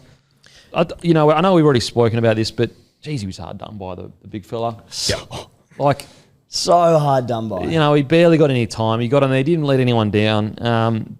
I hope that's not the last chance he gets in Origin. Surely. I think he's probably starting on the edge from game 1 next year. Probably, yeah. That's a good point. And I just want to talk about Chris Randall, the big fella at 90 kilos on the edge. A little bit like in your Kurt Mann kind of Connor Watson variety, where they've like been in this modern era of rugby league, find themselves as out and out forwards. He's actually been one of their better players over the last year or so, honestly. Randall, every time he plays for me, he's been outstanding. And on the weekend, he was phenomenal. Absolutely phenomenal. He just does it wherever you put him. Literally. And he came in the grade, I think, as an out-and-out 9. Yep. Been moved around quite a bit of a 13, bit of an edge back rower now. And it's really interesting to watch. Guys like him 10 years ago, there's no way you're putting him on an edge. Nowadays, it's like, you can get Randall on an edge and you can do bloody well. It's just Chris Randall's career so far. He's played 7 games at 5'8", 4 at halfback, 3 in the front row, 72 at hooker, 8 at second row, 12 at lock, 22 off the bench. 72 at hooker, did you say? Yeah. Wow. Jesus. He was outstanding on the weekend. So, look, really good win for the Titans. Hopefully they can build off it. Okay, on to Manly. What is doing? My God. Listen, the DCE thing, it is clearly affecting that side. Now, I don't know whether the players have an issue with it, but however, clearly they are not telling us something that's going on at that club. There is something that's happening at that club behind the scenes that we aren't aware of, because they have gone from premiership heavyweights, top 4 finish to a lot of people, to an absolute basket case of a club. And yes, if you want to use DC as a scapegoat, but unfortunately, Seibold is no longer just a rookie coach. He should be able to handle stuff like this. And I feel like, you can put blame on Seibold, you can put blame on the CEO, you can put blame on DCE, but they've got to come together and sort it out quickly, because it is looking like a disaster at the moment. Mate, I think this game is a huge concern for them because, I know the term flat track bully's been thrown a lot with them over the last years, but that's genuinely what I believe they have been in the last few years. Not even that anymore. Mate, they're not this game was Christmas for them over the last few years. This is the game where they flex their muscles and everyone sits back and goes, wow, they're so good. Can they win a comp? All the same old stories. And they started well too. Ruben Garrick scored a soft try out of dummy half, and you thought, okay, here comes another one of those Manly games. Then they just got blown off the park. What I'm not getting is their backs are still running for 250 metres. It's not like you look at the stats and you go, oh my God, geez, they didn't really have a crack today. They're getting metres, they're winning field position, but they just look disjointed. It's strange. So bizarre. They still completed at 80% too. It's not like they completed 60%. 80% with this many strike weapons. Well, they score 8 points. Jesus. On the Gold Coast. One out of dummy half. Out at dummy half, yeah. In good condition. Their defence was so bad they had 7 line breaks to 4. Mate, there is clearly something going on at that club that we aren't aware of. The problem is it's where to from here, because they said they've had a pretty strong roster on paper in recent months and had some poor performances. You've got, Turbo's busted, clearly, and it's fine that he's playing, he's getting through games, so more than anything that's so important, but Tommy Turbo, since returning in round 10, he's busted, or returned round 8, but he's busted 3 tackles in his last 4 games, Tom Trebojevic. You've got that. You've now got their biggest strike weapon this year, Hamole Olakwatu, who's been really good for them the last 2 to 3 weeks. He's now looking like he'll miss sort of 6 to 8 weeks thereabouts. That puts their edges extremely light on. Billy Slater, he's been vindicated by dropping Cherry Evans, because I think we were all sort of sitting here waiting for him to go back against a Titan side undermanned and make a bit of a statement. He didn't do that. So it's dire times. I'll tell you what, thank God he didn't pick him, because he would. If this is how he played against the Titans, what do you reckon he's doing against New South Wales? I would have been okay with it. Mate, he would have got absolutely decimated. Yeah, and I agree with Tim. Like, I expected this was going to be the DCE show. Yeah. I thought this was like the stage was set for him here. Just on Turbo as well. Like, geez, I'm surprised even just to read these stats that he still got out 255 It's actually mental. He just looks defeated to me. Like, Turbo on one leg is running for 250 metres. Well, the tackle bus next to his meters, that says all about Tommy, that he's putting in everything he has. He's just not at his explosive best. Yeah. Yeah, just a bizarre situation. even that try, I can't remember who scored it, but it was Ben Trbojevic who was sort of holding him up, and he looked at Turbo to sort of come in and help him, and it was like Turbo couldn't move his body quick enough just to get himself there. I think when Lehigh comes back, so we've got the bye this week, I think until Tommy Turbo gets up to scratch, I think you've got to play him in the outside backs. Play as a centre or a wing, like probably centre, let him roam, let Lehigh play fullback. As we've sort of said with different conversations around Latrell and different players, you can still get Tommy to attack in ball-playing situations and let him sweep as a fullback, switch him and Lehigh, but just coming out of your own end and doing all that, I think you've just got to get Lehigh in there, don't you? Mate, I've been saying it for years. And Put him at centre. Doesn't have to be for the whole season, Yeah. but until Tommy Turbo can get a bit of explosiveness back, I think it's just the best for the team. I don't know, but also this, Lehigh is clearly, whether Tommy resigns or not, I'm not sure. Like, whatever happens there. But Lehigh is clearly the guy that's going to be there for the next decade or whatever. So it's like, just give him time to build a combination with Tommy from centre. And who knows? Like, let's say Tommy is at centre and he gets through the rest of the year and you somehow make the 8. Mate, then you chuck him back to fullback where you go, Tommy, if you do your hammy or whatever, just go all out. We're in a finals run here. And who knows what could happen then? You genuinely could just go on this crazy run. But I think you put him in centre, you let Lehigh go back there, you let him roam a bit. As soon as they cross a certain line, maybe get... the problem is, I actually think Lehigh is going to be good enough at fullback there to be able to ball play to a degree. And you just have Tommy just... Not every set going back there, but just every now and then just having a set play for him to go in there and run the ball. Because it seems like the fact that he's got no tackle breaks, but he still runs for 255 metres, that would suggest to me that he can still get through his workout in centre. Like, he can still take his scoots, he can still do all that. It's just all the extra lateral stuff that you have to do at fullback that he's probably struggling with a little bit at the moment. So you can still get him coming out of your own end and get him in around the ruck, a bit of support play and all that. Yep. You can still be effective out there. So I've got to say, it's still just a big concern around their forward pack. I know they might be maybe missing one or two, but their forward pack has just never been top tier. And I don't know, I'm just surprised they haven't been a bit more aggressive in the market to bring some forwards to the club. And I mean, it's mid-June. Everyone's missing one or two. Yeah. The Dolphins are missing 6 or 7. The Titans are freaking missing like Origin players. Yeah. Like the Wars lost Mitch Barnett last week and it looked like nothing changed. So, and I mean, yes, they might not have the greatest forward pack in the comp, but just there's guys in there that should be competing with the Titan side without Mo and Tina. Oh, mate, absolutely. They've got well and truly enough to compete there. Yeah. No, I'm with you. I'm just surprised that it's glaringly obvious that they need to recruit some forwards, but they just haven't even been in the market for it. And the old excuse used to be, all our money's tied up in these players, but a lot of these players are taking pay cuts now going forward. So it's why aren't you going to the market for imagine this roster with a top tier forward in the front row or something like that. You should have the money to do that now that DC is moving on, surely. Well, it's probably because so much of their money's tied up in their outside backs. They can't get them all on the field. Yeah. Yeah. What do you reckon, Hammy? Yeah, very disappointing. Just having a look at some of the missed tackle numbers here from some guys who are usually very, good in this department. So, Gerbo missed 5, Burbo missed 8, Takiaho 6, Lockie Croker 7. There's got a lot of those guys that you're expecting to hit most of their tackles, very disappointing. The one that probably was emblematic of how bad they're going at the moment is Khan Pereira's second try, where he came all the way in from the wing and he basically scored under the post. Yeah. It's what is going on here? That is park footy stuff almost. For him to be able to get that far with it, no one even put a hand on him. I know. So in the middle of the field. And that was in the 20th minute of the first half. It's not like it's at the end of the game when everyone should be completely stuffed and tired. That's when I saw that happen, I was like, geez, this is going to be a tough night for Manly, and it ended up being the case. So I don't know how they kind of turned that around, but just a lot of those missed tackles, which are pretty uncharacteristic for some of those guys. Am I unfair in saying, maybe I don't know whether this is the answer or whatever, but this is the second club Seabold's been at that's absolutely fallen apart at the seams. That's had a good roster. Is that unfair? No, I don't think it's unfair at all. Well, yeah, it's bizarre how many of these guys just keep getting jobs despite the evident history. Like Sari talks about it all the time on my show. Like the amount of clubs that go, okay, who are we going for? Let's get one of the guys that's had 2 or 3 jobs instead of just going for these young guys, like what the Bulldogs have done, like what the Warriors have done.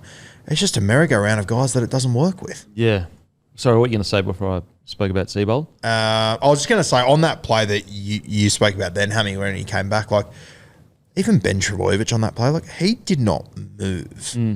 And like that's a Trbojevic. These guys are built on effort, effort. Like and I'm not pinpointing him. Just saying like there must be something seriously going wrong there. That's what I look at it and I go like, sure, like look at the roster. Look, whoever you want to blame, what happened to the Broncos. Broncos are still struggling, so it's not just Seabold's fault. But like that roster that he had at the Broncos was frigging unbelievable. It completely fell apart at the seams. He's now moved to Manly, and unfortunately, the club has just fallen apart at the seams again. And maybe he's just got super unlucky with administrations above him that have just been really poor. But this roster has gone it's you know, to be honest, it reminds me a lot of the Broncos. At the start of the year, I'll never forget Andrew Johns. Shout out to Hello Sport Boys, had the great Joey on their podcast. Make sure to check that out. Andrew Johns said at the start of the year at the Broncos, this is the greatest young forward pack I've ever seen. Essentially, that was, you know. And I looked at this this Manly side, and at the start of this year, we were all sitting here saying it's one of the best attacking outside backs, you know, we've ever seen or whatever. We get 15 rounds in, this team has completely fallen apart at the seams, and maybe it's a coincidence, but it's something that, you know, as analysts of the game, we've got to at least note, in my opinion. And this is coming from a guy that was sitting here at the start of the year literally saying, give Seabold a fair opportunity. He's got a good resume. He's, you know, learnt so much about the game. He's been a great assistant coach. Don't judge him on what happened at Brisbane. But I'd be remiss if I didn't at least bring up, like, this is a second team that's a premiership threat at the start of the year that has completely fallen apart at the seams by middle of the year. Do any of us think they'll be in the 8 at the end of the year? I don't think so.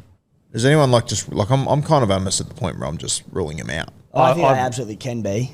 They've got the roster, yeah, but I don't think they will be. They're a game out of the 8, so they absolutely can be. And, you know, the more games they get into turbo and fitness, like, they're doing this and Cherry Evans playing terrible. If Cherry Evans good enough to turn around his form, I don't think he doesn't look like he even wants to. I think they can absolutely make the 8, but I couldn't put him in there right now in current form. Like, I look at, like, DCE after getting dropped from Origin, he had 6 runs.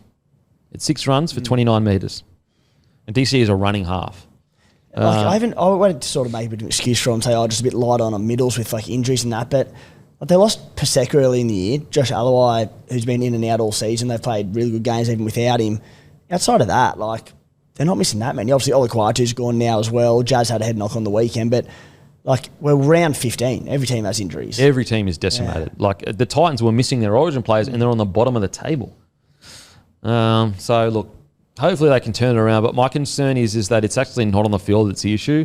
I think there's a lot of dramas off the field at that club at the moment. I think that the initial, when DCE came out and said his thing and they've tried to kind of like massage the situation, like, all right, yep, we've all moved past it or whatever. I don't think that's the case. It looks like he doesn't look happy. The players don't look happy. I think there's dramas off the field. Surely with like a new halfback coming in, it's going to look completely different next year. Why don't you just take the opportunity to start completely fresh? If you're not going to make the 8, just go, maybe. But even just as far as next season goes, for the first time, Manly's going to look very different. Better, worse, I've got no idea. But Fogarty, I think when you take DCE out, they're going to look very different. Maybe it is just time to get one of these young coaches, see what you can build. Yeah. I wonder with Seabold, if he gets in a guy like Fogarty, he'll actually be able to work with him a little bit better, because Seabold is notoriously like very like structured and, you know, very specific game plans to a T. It's very scientific, all that kind of stuff. I wonder if Fogarty will suit that. Whereas DCE is notoriously not like that, off the cuff, playing what's in front of him. I don't know, maybe. But even like the way that you talk about, you know, how he coaches and all that, when Manly are at their best, they're playing sideline to sideline, they're throwing the ball around, they're taking risks. Like, I don't know. I just struggle to see their identity at the moment, who they are. It's been an awful few weeks. I don't think it's all doom and gloom. Like, they had a really good win against the Broncos a few weeks back. They had a really good win against the Cowboys just before that up in Townsville. They're still very much in the hunt for finals football. Look, it's looking poor, but I don't think it's all doom and gloom. I do. Yeah. I guess Are you putting a line through them for finals? They've obviously got the roster. Yeah. Like, DCE comes out and plays like we know he can. Yeah, they can. But I think they're a club legend. Went on TV publicly and basically went against what was going on at the club. The club then came out publicly on TV, offered him a contract. Then a club legend came out and said that I'm getting slandered. Like, I reckon there are huge dramas behind the scenes. Oh, yeah, no. So I'm thinking probably more immediately footy and all that. But off the field, there's shit going on all over. But, like, do I believe that they have the roster to turn around? Yeah, for sure. Yeah. For sure. Like, as I said, look at their backs. They're still running for, like, Kula has had, like, a phenomenal last month of rugby league. He's been outstanding. Lehigh, when he comes back, like, yeah, they got the roster for sure. But as we know, and we've seen, there's been countless examples over the last 4, 5, 6 years when there's disharmony off the field. Teams don't win on field. Good luck, and especially... it can get ugly quickly. Especially when it's DCE. It's the main man. You take DCE out of that side and they are not doing anything. Yeah. So, anyway, we'll see though. What I do say is I hope they do turn around because I think when they're at Manly at their best, they're some of the most exciting team in the competition to watch play footy. Okay, on to the next game. Sydney Roosters defeat the Knights 12-8, and this is brought to you by August 1, a data-driven social media and marketing. August 1 cuts through the noise with quiet ease, providing relaxed confidence of high-level expertise and experience. August 1 is a bespoke service run by smart people who love data and deliver real results. So if you're a business and you want help with marketing, social media, all that stuff, contact August 1, the best in the business. We've used them before. It's the founder of August 1 was the former head of digital for Woolworths. So as high as you can get, you literally cannot get higher than that in this country, the best in the business. If you're a business and you want some social media or marketing advice or consultation, contact August 1. Head to their website, august1.com.au. Okay, Roosters defeat the Knights 12-8. Okay, the controversy coming out of the game. Was it a try? Unfortunately, so about 2 years ago, they changed the rule where basically as long as it stayed in contact with the hand and if it rolled down the forearm all the way up to the elbow, that is considered a try. Now, I'm pretty sure that's the ruling. I'm going to go look for it quickly whilst we discuss it at all. So by the letter of the law, it's a try. For me personally, I don't think that's ever been a try. The pub test, the eye test, he missed it with his hands. He was going with his hands. It landed on his forearm. So I can understand the outrage. However, I think by the letter of the law, it unfortunately is a try. Root?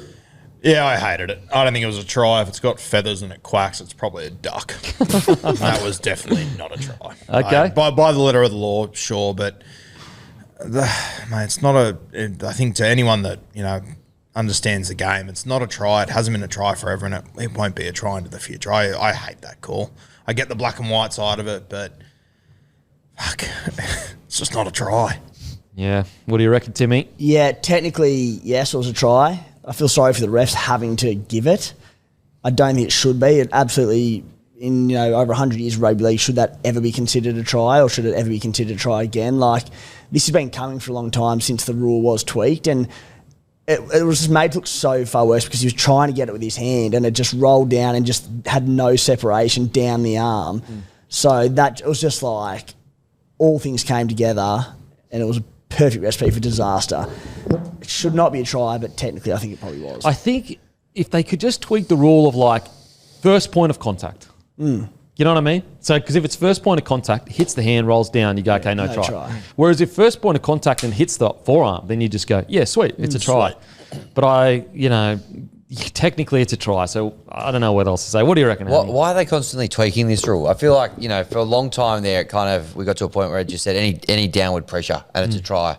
And look, it was a bit ugly, but you could kind of understand it. And then they changed it. Like, no, you got to have control of it. But control can sometimes be a bit subjective as well. Yep. And now they've changed it back to downward pressure. Can we just pick one and just stick with it? Yeah. If there's control to that and the downward pressure, like there's obviously no control over that try on the weekend, so you're immediately no try. I just reckon it should almost be like first point. Like it has to be simultaneous, like first point, contact all the way to the ground. First point, all the way to the ground. that rolling down is just a bit, doesn't look great. Yeah. Because, like, for example, why then, if I've got the ball like that and I drop it, but it drops down my arm and I score, why is that not a try? Because they say you have to regrip control. If you've got control and and it rolls down your hand and you score, they say that's not a try. But what's the difference? So just because I had a grip of it, I've got to regrip it? I don't. But this one, you had no grip of it and it just rolled down your arm. So anyway, I don't know. So look, I get why they did it. I feel sorry for the rest because they are reffing by the letter of the law. I totally understand why Knights fans are pissed off. I get it. I really do. In such a close game, your season's on the line. I get it. But unfortunately, I'm pretty sure that's the rules. It just sucks too because like if you were to do that same thing on halfway, it's a knock on every day of the week. Yeah. That's a good point. Like if the ball rolls down your arm and you grip it and then you roll your hand back, you pick it back up. There's not a hope in hell you're winning that. It's a knock on every day of the week because you had no control of the football. Yeah. Oh man, rugby league. Okay, so I think it's also made worse because like the Knights, they're just in a tough spot at the moment. There's a lot of shit going on there. Like I felt really sorry for Newcastle in that moment. Yeah. Absolutely. Yeah, mate, I'm with you. It's like you're playing for your season. Yep. You haven't played the best, but you've been gritty. You've been tough. You've grinded out this win. You've kept them down on their end. You've done everything you're supposed. Everyone we always talk about: win field position, build pressure, and then just one call just seems to go against them. Yeah. But as I said, the tough thing is like technically it's a try. Yeah, and mate, there's no one that's more invested in Suwai Wong scoring tries than me. I hated it. Technically, sure, but yeah. I'm just trying to find. Okay, so it's 2023 tweaks to try scoring NRL. You guys keep talking, and I'll try and find this. Yeah, obviously the Roosters wasn't a. Oh, sorry, found it. Good. Sorry, because I was going nowhere fast. I was really keen to hear what you had there, Roo. Okay, but the focus on try scoring was key, with tries set to be awarded if the ball moves from the hand to the wrist or forearm of players in the act of grounding, as long as there is no clear separation between the ball and the player. Previously, that would be considered a lost ball. So that was the change at the start of 2023. While relatively minor, these changes will improve three elements of the game: player safety, the game presentation for fans, and offside comp. Like, I don't know if that has anything to do with... but yeah. Yeah, and I get that, but like I would argue that play was more in the act of knocking on than grounding the ball. Yeah, I'm with you, mate. Like it's the pub test. Like he missed it. The intention was clear. It was with his hands. He missed it. It went down his forearm.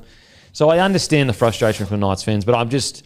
I don't want to lie and pretend that I don't know that the rule was changed in 2023. And if it was on the flip side and it was called no try, Roosters fans probably rightly would say, well, by the letter of the law, it was a try, so why wasn't it? Yeah, so it is what it is. Okay, Sydney defeat Newcastle. I've got to say, like, although they didn't actually score that many points and, whatever, they did look better with Hastings in the halves. They really looked better. They looked more structured.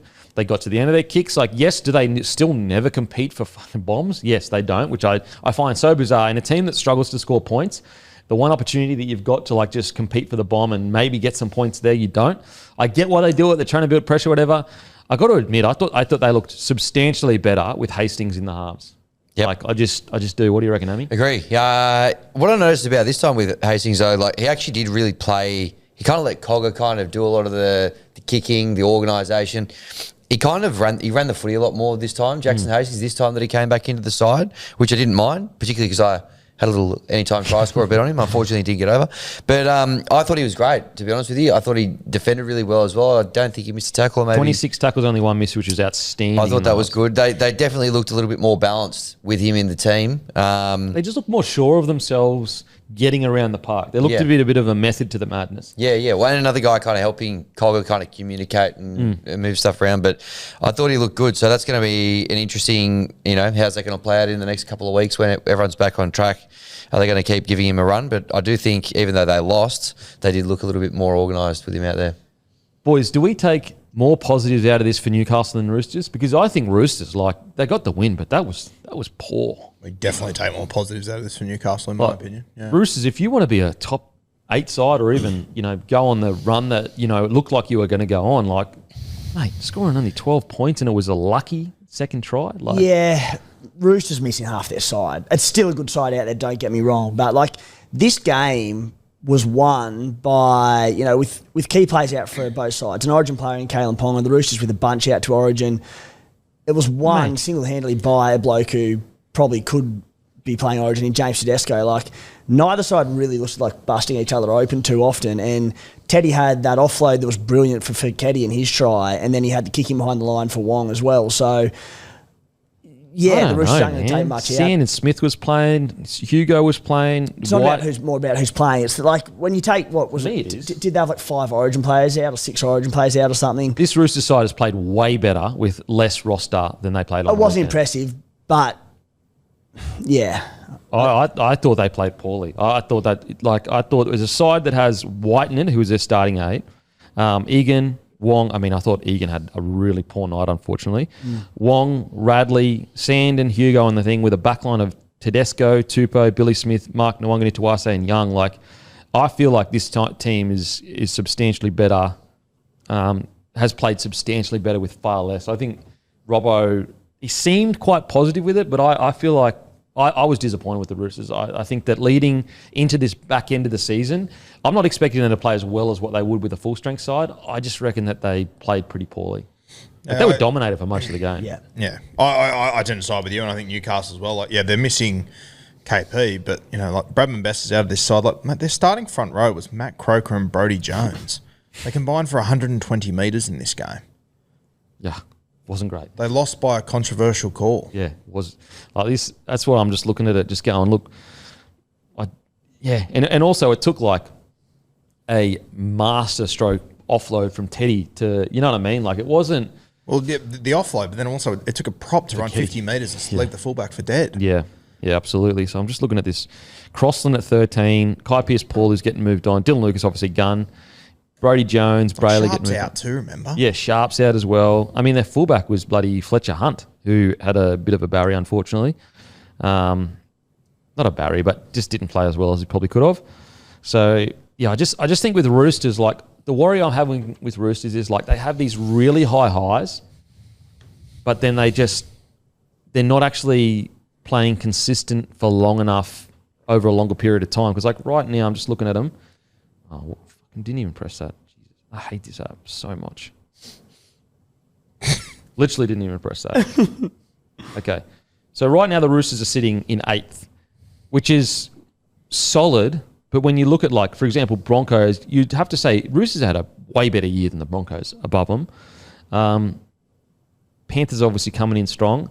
I just reckon this Roosters side with, obviously, Sammy Walker's, going out now. They've shown with much less to do much more. I just thought on the weekend it was a bit of a step backwards for the Roosters with how good they've kind of been, considering, how far they've come this year. Yeah, I agree. I was disappointed in their performance here. I thought they were lucky to get away. Like, you can have a look, mate. They're 8th. Like, they're for and against is -18.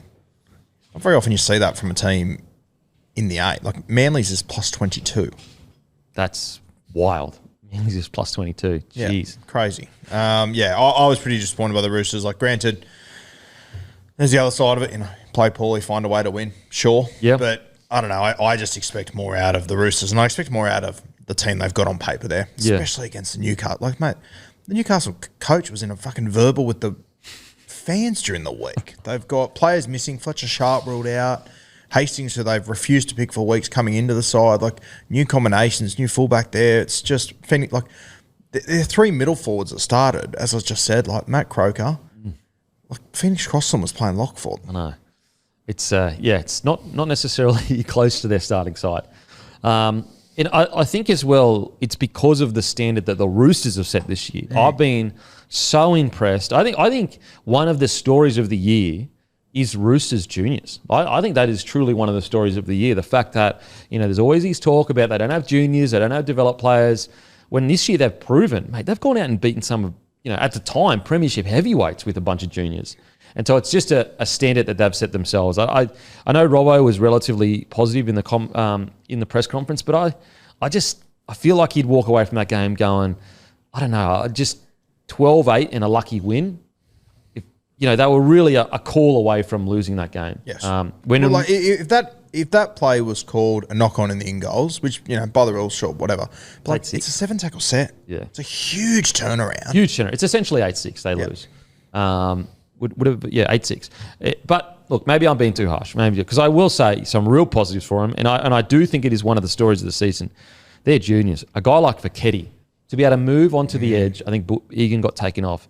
They moved Fiketti onto the edge. To move like that, I've been really high on Fiketti. You've known him obviously much longer. You've seen him come through the grades, but mate, he is talented. He is a special, special talent. Yeah, you can see, like, if the Roosters are to win a comp in the next, 5 or 6 years at some point, you can really see that group that they're going to be built around in. Your Blake Steeps, obviously White. the Butcher boys will be around for a while, White, and Fiketti's going to be a key role. I think he's going to mature into that Rhea Hargraves kind of role, personally. Because, mate, even comes to junior grades, like, you haven't seen it as much. It's a bit harder now in the modern game, but mate, some of the shots he was putting on in reserve grade. Oh, really? Okay. And stuff. He's not the biggest boy either. No, he's not, mate, but he hits like a freight train. But it's so hard in the modern game now to do that. It's so you quick. take so much risk, and it's just so much that goes into it. So I think he's sort of brought that back a little bit, but he's just got that. He's got that JWH side of him, that aggressive side. But then you saw on the weekend, he's also got those. Oh fuck, he can be Dave Fafita as well. Mate, it's amazing. Yeah. It's amazing. I cannot wait to see him get more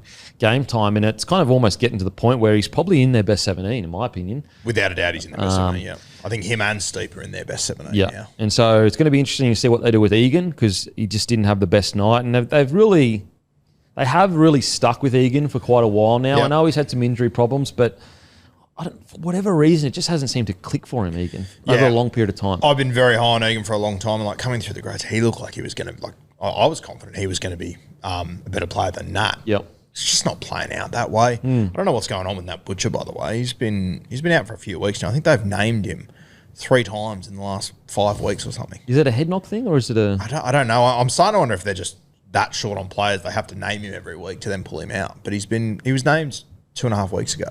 Really? Got pulled out. He was named last week and got pulled out as well. So I don't know what's going on with... And the Roosters, obviously... Very quiet. Yeah, they don't tell you anything. Yep. Just how bizarre is the Dom Young situation? Take his kid up there, leave it at KPP's house, go and play the game, and then go pick it up after with your teammate.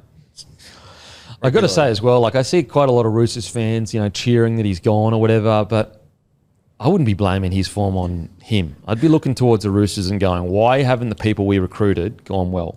You all want to give it to him about his, defense and whatnot.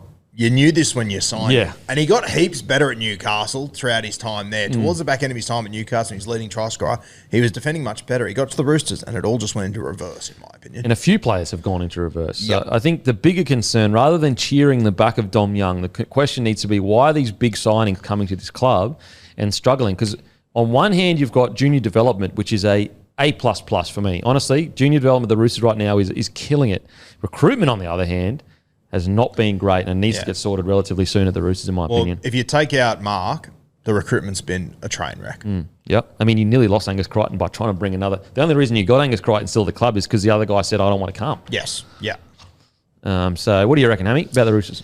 Yeah, it was interesting you mentioned about their juniors at the moment. Not usually something you associate with the Roosters, but they've been really good. Obviously in the halves at the moment, Savala and Steep have been excellent as well, as Fiketti that you mentioned. But there's some little green shoots for them there. Obviously having a few guys out through Origin has given these guys a crack. So they've been pretty good. But look, yes, it was an ugly win, but sometimes winning ugly is a good sign. And, both sides were missing a lot of players and it wasn't the prettiest watch. But I'm probably not as harsh on them as you are, Kempy. I think, I'll take that win, missing 6 of their regulars, maybe more. And they probably, they'd been gearing up all week to welcome back Sam Walker and kind of play his style of footy, does his thumb day before or whatever at training. So, jeez, that sucks. Poor Sammy. I know. Fuck. Can't take a trick at the moment. But all that considered, I'll take a scrappy win in the wet in Newcastle. Just on the Roosters with their halves too as well. Obviously, DCE and all the stuff going on, whether that's going to happen or not. They've got the 5'8" lining up for under 19s on Thursday night. Toby Rodwell, who just won their SG ball, is essentially gone straight through. Another one they've got huge wraps on that they've brought through. Yep. So big one to watch there for the Roosters. Question, boys. Is DCE going to be at the Roosters next year? I don't think so. Yeah, I'm starting to fade on it. If I'm the Roosters, I'll be starting to fade on it as well.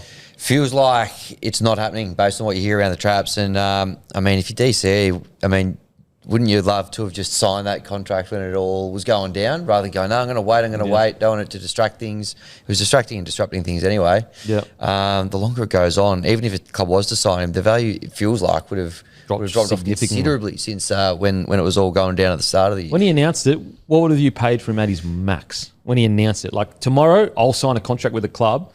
What do you reckon Dolphins would have paid for him, and you would have been okay with him being on? If I'm the Dolphins? Yep. Well, when it happened, A mil? I think a mil for them. Yeah, I reckon a mil. But if I'm the Roosters, I think I would have gone for the 7. Yeah, 750. 7. But Yeah. like if you're the Dolphins now, like you can't even consider it. At Surely a mil. not. So No. I don't know if you consider it at 7. To be completely honest with you. No, I don't think so. And also with how the whole fallout at the Manly, like, you just would be a bit like, listen, I don't get, even if DC is ethically in the right, it's just like, I don't want the chances of that happening at our club. Like, not to suggest that he would do it, but this is why so many players don't speak out. Because even if you are in the right, like, you've been totally screwed over, you've got people leaking all this stuff, because it's a team, it's a squad, it's just never going to really work out well for you unless you obviously keep playing really good footy. That obviously fixes a lot of things. But yeah, I got a strong feeling that, because the concern is this with DCE is like, he's 36. Like, what, is he just going to turn it around next year? Like, is it when you get to that age, it could genuinely just be because you're older. Yeah, and we said in the preseason, when all this broke about DCE, and if he goes to the Roosters, like I said from the whole time, I don't think it actually gets them closer to a premiership personally. I mean, you see the version you've seen of DCE now, like it might get them further away from a premiership, realistically. Yeah. Especially the way that Savala's come through. Sandon Smith has been fantastic. They got Rodwell. Love it. There's just too many guys there. Sam Walker still hasn't played yet. Like, he'll be there. Yep. But like, I don't know if you can leave Savala out of the side. And I keep on hearing people say play Savala at lock. It's like, okay, so what are you going to do with Victor Radley and Connor Watson? You've got Reece Robson arriving too. How do you fit all these guys in? Yeah, 100%. As I said, so the story, although I'm a bit negative that performance, I thought it was quite below what I expected from the Roosters. The story really is these juniors are just so exciting. Like, when they get their full strength side in, with Sammy Walker leading the ship around, they all of a sudden have so much depth in the halves, so much depth in every position, that they genuinely could just go straight into a premiership push next year. They really could, which is, I didn't see it at the start of this year. And I think it's fair for us not to see it at the start of the year, because I hadn't seen these juniors yet. I hadn't seen what they could do in first grade. But like, even a guy like White, who probably didn't even have his best game on the weekend, I mean, he still was friggin' phenomenal.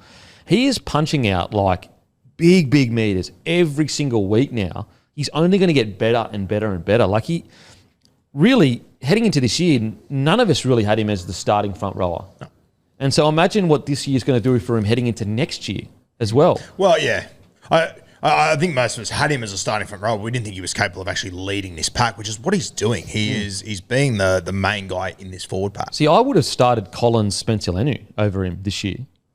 Yeah, right. Yeah, no, I have White starting, but only because I like Spencer off the bench so much. But if I said, who am I going to rely on more? Yeah. Fucking Spencer every day of the week. But it's turned out to be White, realistically. Mate, he's been so good. I'm just trying to get his stats up for the year. Is this year? So, yeah. Okay, so he's got, he's averaging, oh my God, they don't have the meters here. He's got the total running meters rather than just like average. Oh, no, sorry. He's averaging 146 run meters a game, and he's also, tackle efficiency is 94.5%. He's got 28 tackle breaks. Like, that's a bloody good knock for a front rower. And don't get your mind used to these 200 meter games. Yeah, it's so skewed. 145 meters a game is bloody good for a front rower. So that's the exciting thing for me, is that another exciting thing for me with the Roosters, and it's further to this point, when the game was on the line, it was their rookies. I know it was Teddy that threw the offload, but it was their rookies like Fiketti. Wong's not necessarily a rookie anymore, but he is a young gun still, that had the big plays that got them the win. That's exciting. That is really exciting. So, got the win, got out of there. It is what it is. Okay, on to the Knights. Have we ever spoken about the Knights? I don't think we have. Did a bit of both. A bit of both at the start. Yeah. On to the Knights. We spoke about Hastings, so we'll probably don't need to speak about that. But I just want to talk about like Dylan Lucas, man. This guy, I I thought he had hit his peak last year when he was playing. I thought, this is Dylan Lucas' best footy, which is around the origin, probably fringes of origin, where you go, he might get brought into the squad, he might be the 20th man, whatever it is. All of a sudden, it's like, how do you keep this bloke out of the New South Wales squad next year? Because he's so versatile.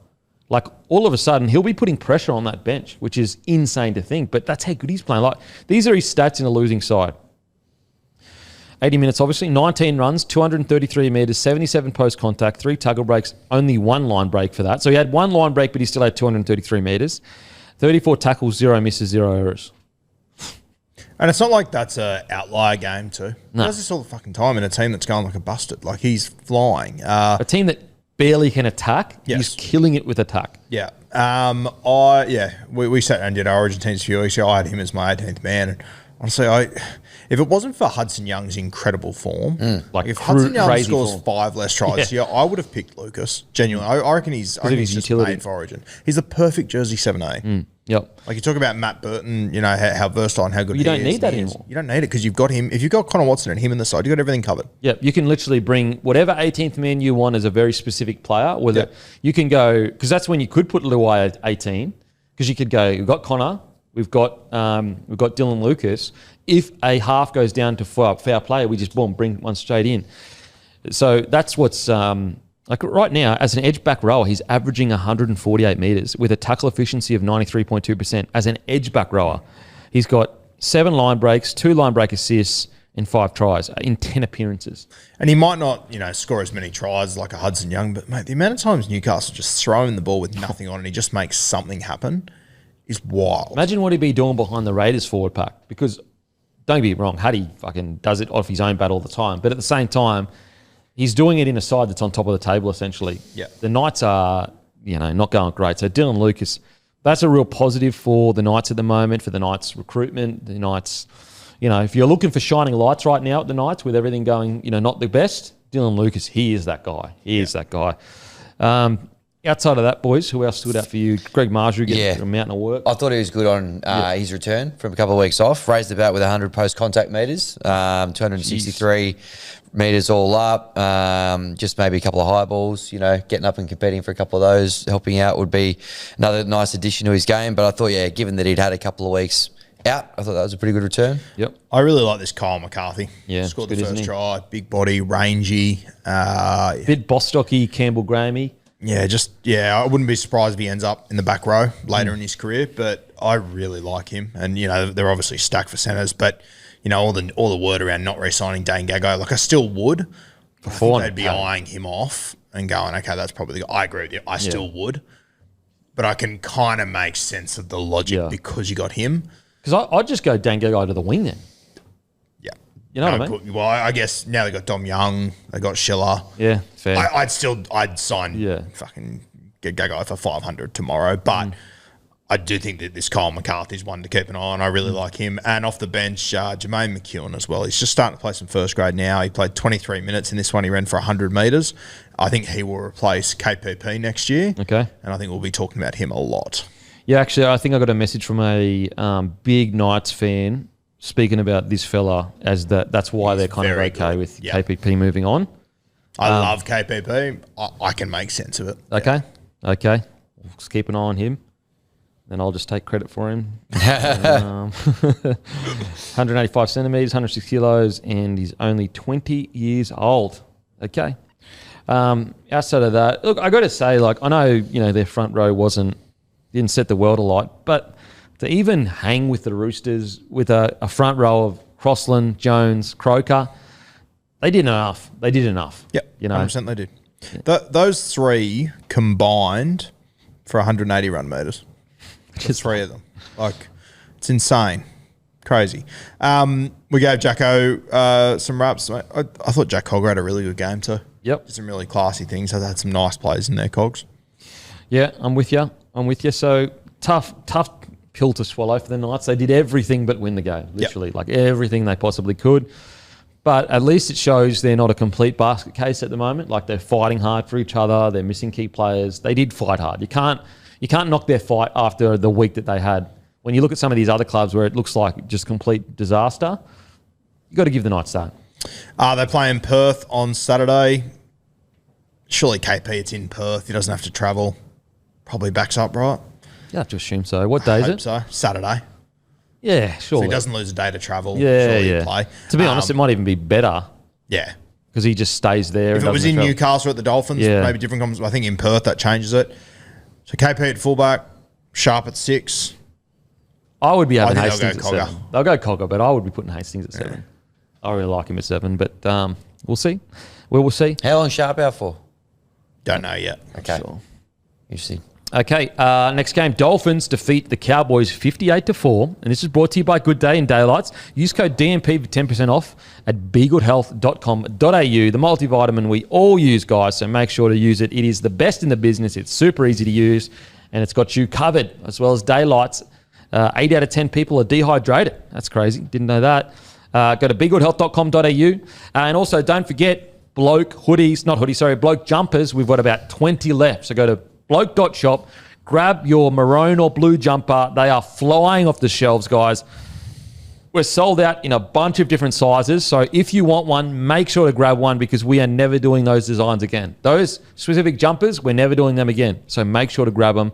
And it's the best way to support the platform. Okay, Dolphins defeat the Cowboys. Now, we've already kind of spoken about the Dolphins quite a bit because the hungriest player was Nicarima. The Kayo Can't Miss was Bostock. So if you are looking for a full in-depth, go back and listen to that because, you know, you might be going, why do you speak about Nicarima or Bostock? It was back in those segments.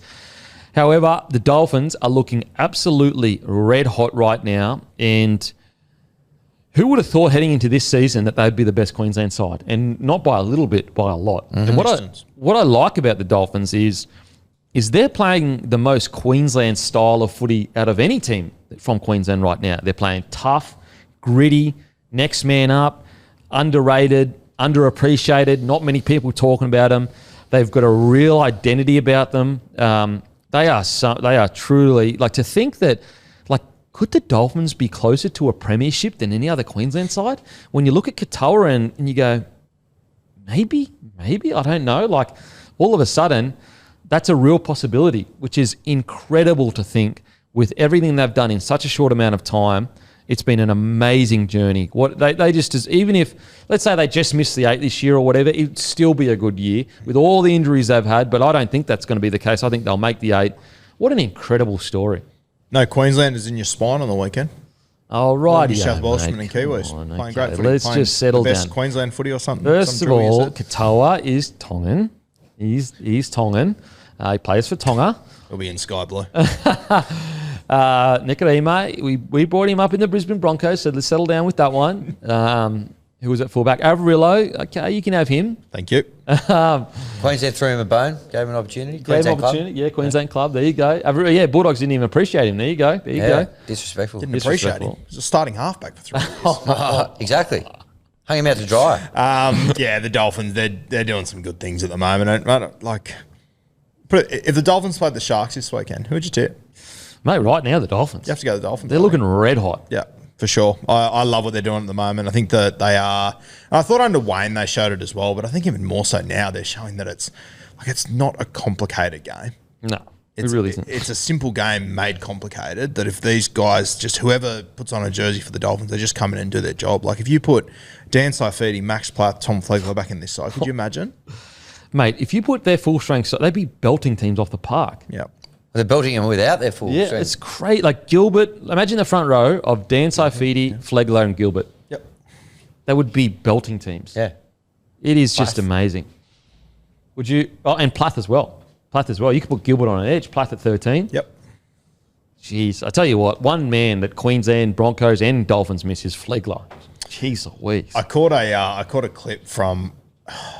I don't know where I saw it, but it was part of the 2023 grand final. It was after Stephen Crichton scored his try and he came back to celebrate. And he was like layering up a little bit. And Flegler just fucking grabbed him by the collar and just started shaking him and got stuck into him. And you forget how much of a fucking enforcer he was. Yeah, 100%. Go back to the series that Queensland won. Like, you know, in a forward pack of Haas, Carrigan, that are very methodical and go about their business. Obviously, Haas is built onto his game. We saw him in the Origin Arena. But, like, Flegler was the dog. He was the dog that they sent after everyone. Still don't think that Flegler thing gets spoken about enough with the Dolphins. Like, imagine if Perth, this new franchise coming in, they sign a prop that went to a grand final and was an Australian bench forward. And they never get to see him. What about like Sharky's AFB arrives and gets injured for the whole year? You'd be going, oh yeah, fair enough. Like they're struggling. Their main signing's not there. Everyone anymore. just forgets about it. Yeah, and that's a credit to the Dolphins. Yes. Yeah.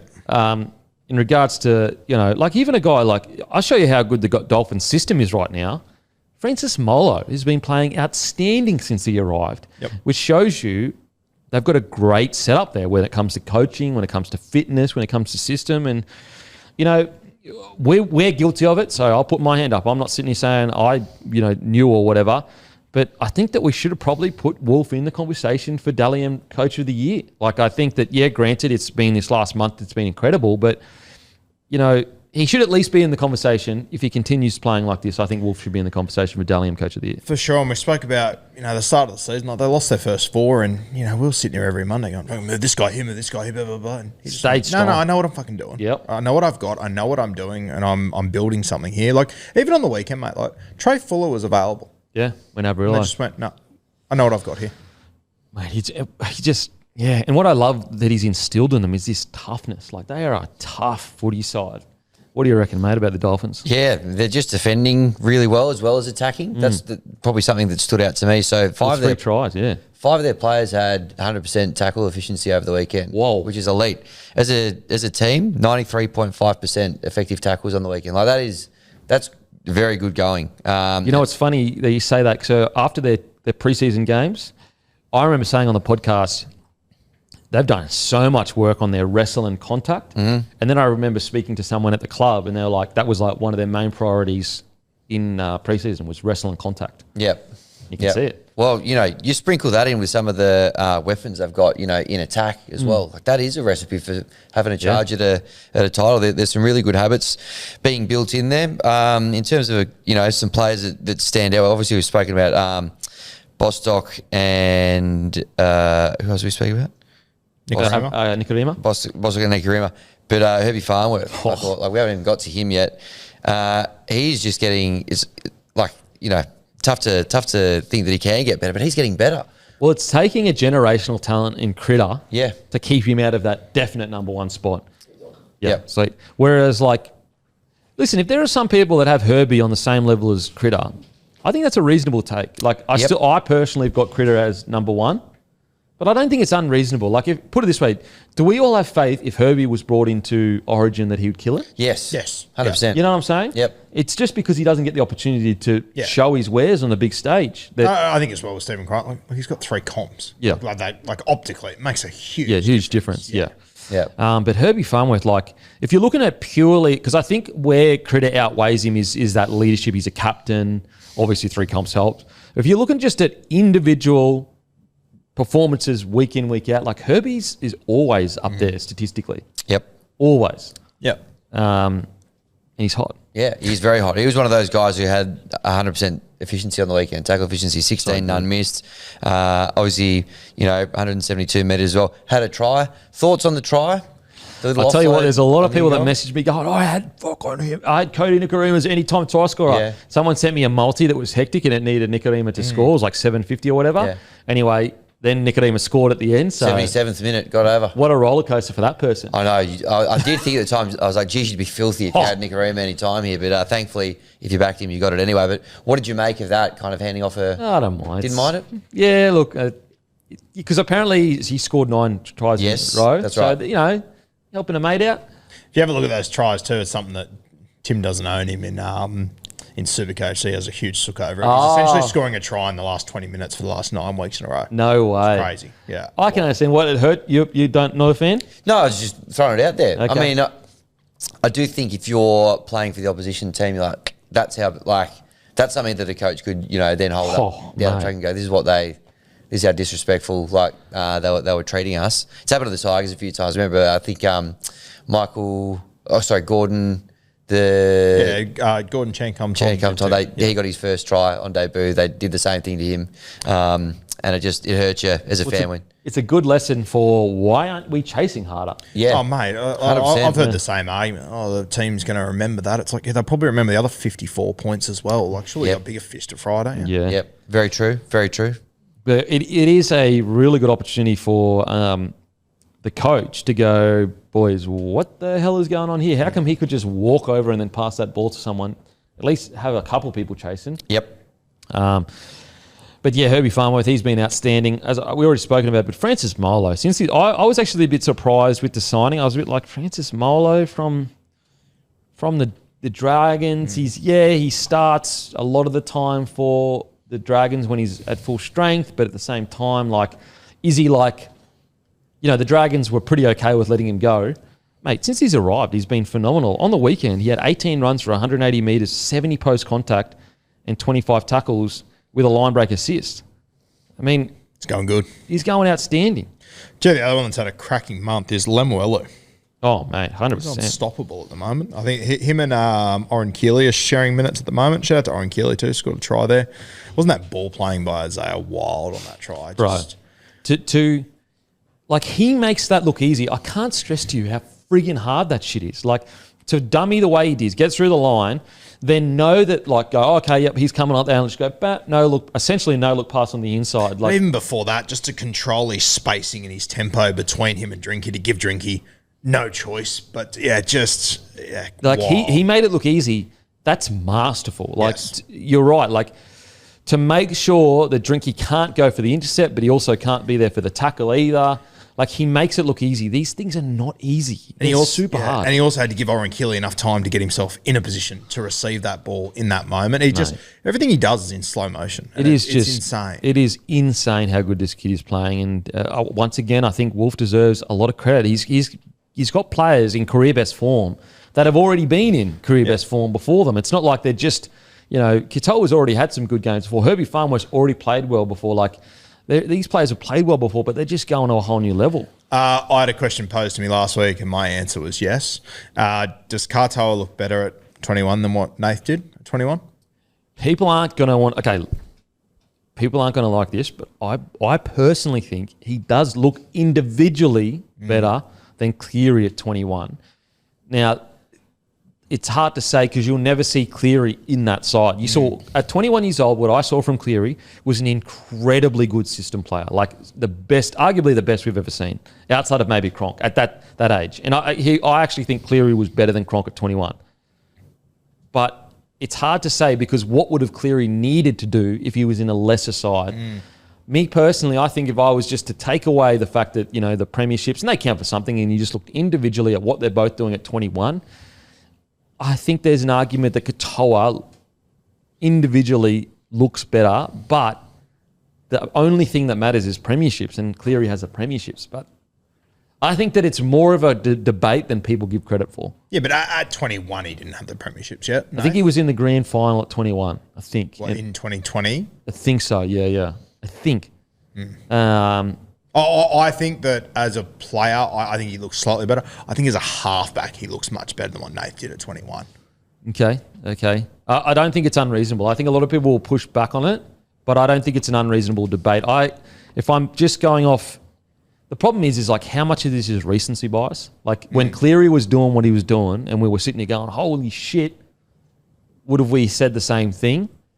But it's pretty hard to not think of Katoa and how well he's playing and go, okay, at 21 years old, was he just a tiny... And he learned everything. He learned a lot off Cleary as well. That's a hard thing as well.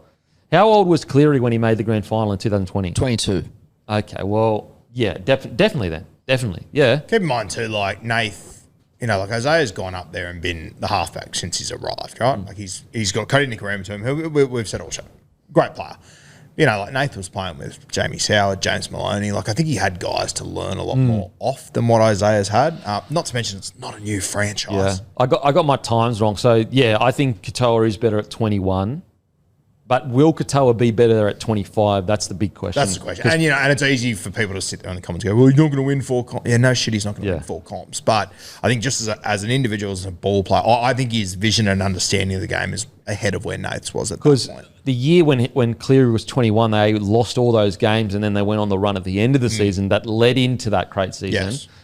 I will say Cleary doesn't get enough credit for his development from 21 to 25. I think that what he has added to his game in the 21 to 25 is actually more than what he added from 18 to 21. Heaps more. Yeah. Like, and I don't think, and that's going to be the big question is like, can Katoa continue this trajectory? And I think that's where, to your point earlier, to Nath's credit, like, you know, when he started, he had Sowie, he had James Maloney. He did improve when it was just, okay, here's the keys, you do your thing, which is what Isaiah's done over the last few years. So there is that argument to it as well. Yeah, I got my times wrong. I thought when he made that grand final and he had that incredible second half, I thought he was 21, but he was clearly 22. So yeah, I do think Katoa individually right now, but the big question is like winning prems, it's got to count for something, and that's exactly what Cleary did. Yeah, for sure. And, you know, the other side of it is too, like Isaiah hasn't played finals yet. Yep. Yeah, I'm just saying as an individual, when you watch him, I just sit there every week and I'm just puzzled at how much time he always has and how square he plays and how he always just seems to be getting to the right spots in the right moments. And to be honest, it's actually a credit to Cleary because Katoa has said Cleary was his idol growing up. Yes, yep. So it's like, it's almost like the Jordan LeBron, I know they're not there yet, but it's a little bit like the Jordan LeBron comparison to a degree. You know, LeBron, would he be the player without Jordan? I don't know. Because I'm assuming LeBron would have looked up a lot to Jordan. And yeah, we'll see. We will see. It'll be interesting in a few years' time. Like, I'm not saying they're there yet. I'm just saying that LeBron would have looked up to Jordan just like Katoa looks up to Cleary. It'll be interesting in a few years' time when, like, obviously Mitch Moses, he's 31 or so. You know, he might play Origin for another 2-3 years maybe. If he goes like DCE, it might be 4. But then it'll be, you know, will it be Jarome or will it, you know, you've obviously got Matt Burton in the conversation, but Isaiah's going to be knocking on that. Mate, I'd be getting Katoa in there as soon as possible because I think he's got you actually look at his running statistics, especially this year. Jumped this year. They have jumped massively. Yep. And matter of fact, a lot of people think that Moses' running game is better than Cleary's. Moses actually doesn't come close to Cleary's running game when it comes to average metres per game. Cleary averages 100 plus metres per game. Moses averages like 50 or something, 30 or 50 or something like that. Matter of fact, the year that Hughes won the Dally M, I'm pretty sure Cleary ran for more metres per average than Hughes did. And so if you've got a 6 and 7 that are both averaging over 100 metres per game with the ball playing of Katoa and Cleary, shit, and the kicking, holy shit. Is Cody Nikorima, is he signed up long term? Is he for like I think it's just year on year at the moment for Nikorima. Okay. But because they've also got 2026. Sorry, he's locked in for next year. Yeah, okay. So just year. They've also got this very young crop of ball players and outside backs. They're very excited about up there, which we'll start to see over the next year or two. Yep.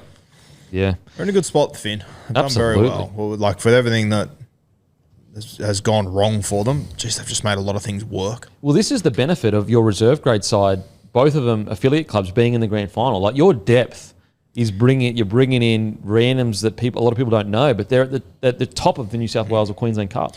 Yeah, just on that too, their 2 Queensland Cup sides played each other on the weekend. The Dolphins side had a big win, but shout out to Will Partridge. He scored a hat-trick in 6 minutes. What? From the 61st to the 68th minute. Jesus. 3 tries. Nice. So listen, Dolphins looking absolutely amazing. Love to see it. Okay, on to the Cowboys. Wow. I know they're missing a lot of players, but like, so are the Dolphins, bro. So are the Dolphins. Mm-hmm.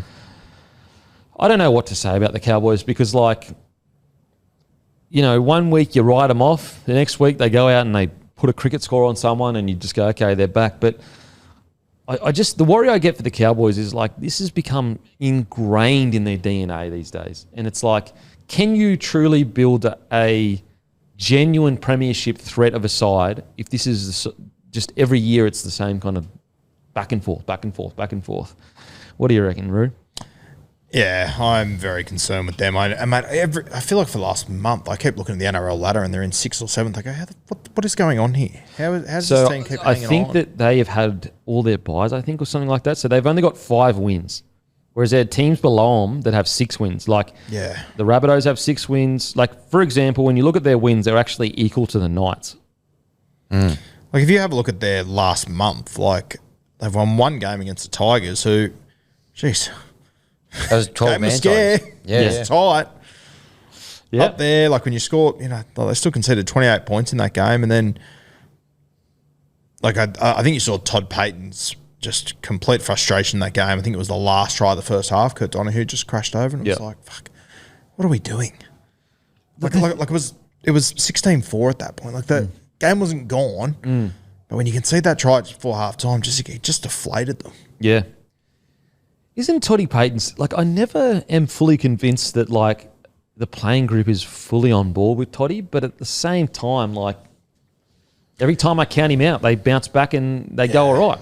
It's so hard too because they're just like, you never hear anything out of North Carolina. Yeah. Well, I don't anyway. I've got no intel there whatsoever. Never hear anything. It's just what you see on Saturday afternoon at 5:30 every week. And every time he seems to be under pressure, they buy in. Yeah. They look a million. Yeah. And like, you know, it's easy to say, okay, they're missing state of origin players. Like, mate, this time last year, that origin team was murdering sides during this period. Like I think they knocked over the Sharkies and the Roosters during that period, had real convincing wins. And it wasn't like they had no one out there in this game. Like wasn't a bad side, 1-17. 100%. And also, like, what's scary, and it's a positive for the Dolphins, is, like, the Dolphins were ruthless. Like, they dominated the first half, 22-4 or whatever it was, and then they came out and dominated the second half. Like, it was a complete domination. Yeah. And, like, you have a look at the Cowboys, like, you know, still had Drinkwater at fullback. Like, they got Murray Taulagi back, who's an origin player. Braden Burns has played a lot of first grade. You know, Cohen Hester's played origin. He got elevated into the front row. I thought Harrison Edwards had a real crack, as he always does. What about that stat about Jordan McLean playing with Tom Leroy Lars and Caden Lars? Crazy. That's unbelievable. Craziness. Absolute craziness. Even made off the bench, like the selection of Tom Duffy there. That was weird. After all this, I They were couldn't make going to sense release of him that. a few weeks ago. Yeah, like they obviously named Carl Lawton at 9, and I just expected him and Harrison Edwards to share duties like they did last year. Then to bring Duffy in there, I just couldn't make any sense of it. Yeah, maybe there's an injury cloud or something. But, like, for a few weeks ago, basically saying, you know, if someone wants him, they can take him to, I don't know. What do you reckon, Hammy?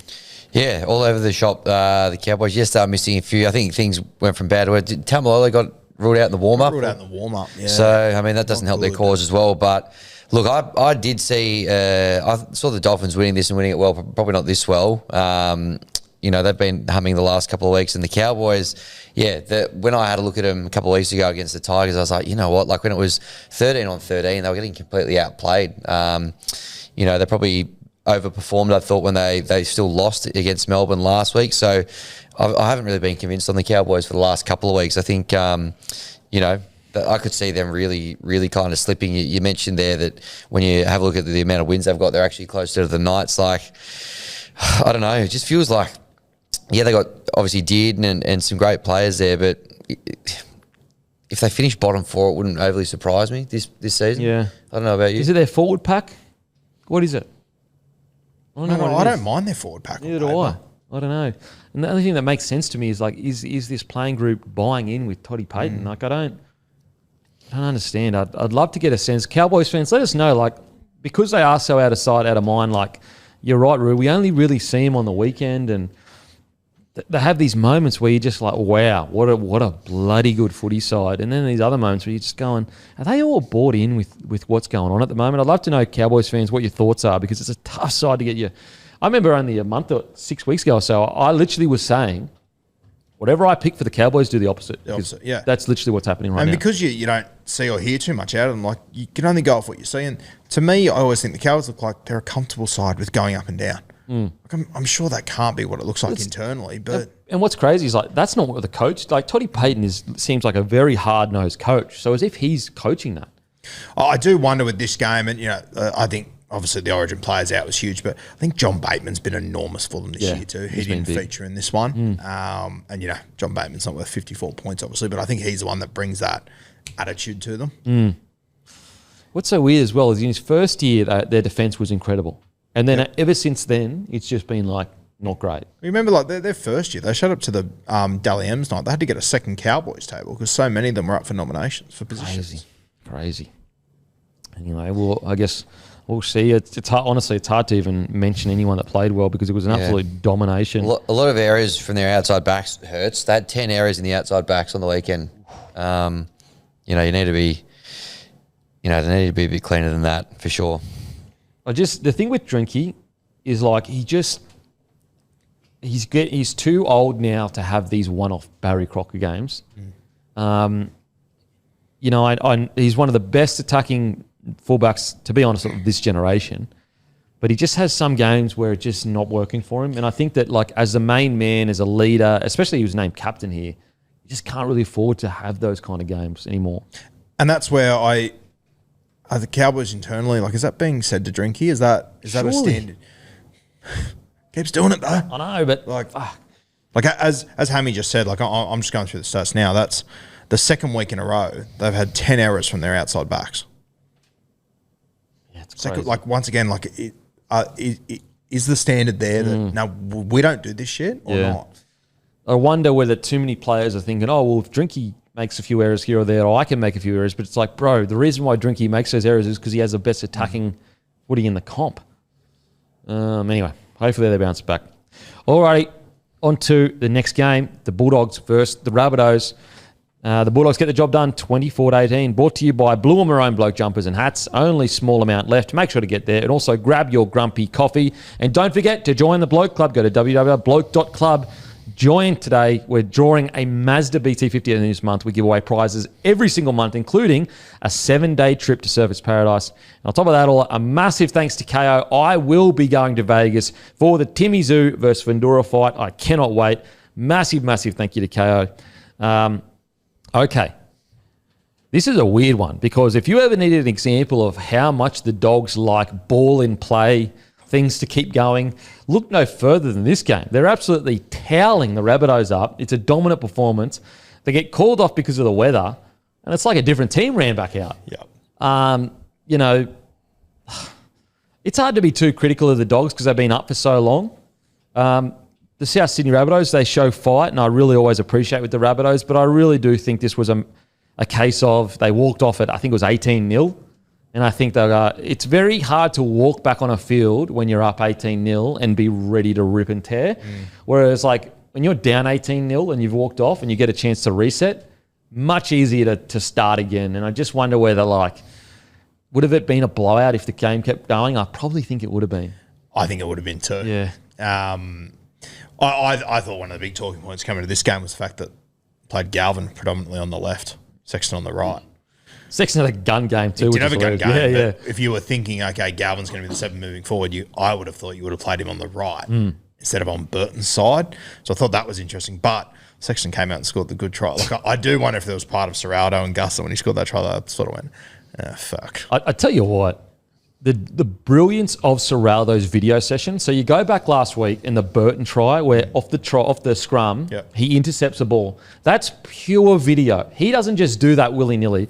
Then you fast forward to this week and Serraldo, I mean, he is a genius. The video session to realise that either Havili or the Rabbitohs forwards have a tendency to clock off on fifth tackle. Like, that was a set play with Carraz through the middle. Like, that was a set play from Sexton to go, we're going to fake to kick, throw back on the inside.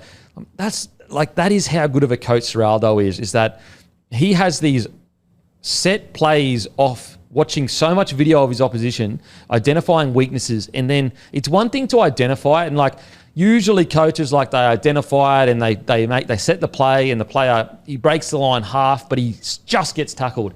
The amount of times Serraldo has these set plays off all the video that he watches and they score, it's amazing. Like the Burton one the week before, identifying the specific play. Who was it? Was it the Eels? Yep. He must have watched it and said, guys, when you get to the scrum, the Eels love to do this play over and over and over. Even in that same game when Burton, he was hovering behind the ruck and he went down the short side, that was obviously something they'd picked out as well, that he put himself there. And like, mate, the video work that Serraldo must do, I would love to just sit in a session and see what it is, because to go out there early in the game and go, Havili or someone in the middle likes a clock off, we're going to fake to kick. Like, think about it. We're talking about the Bulldogs who are clinical in completing sets and building pressure. Why would they run it on the fifth early in the game unless they've been told specifically this is a play we need to play early in the game? It is brilliance. It is brilliance. We are me personally, I know a lot of people kind of push back on this. I think we're watching the birth of the next great coach. I really do. Like, seeing stuff like that, it is amazing to watch. Absolutely amazing. Thought Billy Kicks was unreal in this game too. Yeah. I don't think he crossed. I think he got held up twice in about 40 seconds. Brave from Bud Sullivan a couple of times, to be honest. Yeah. He hung on for dear life, the little fella.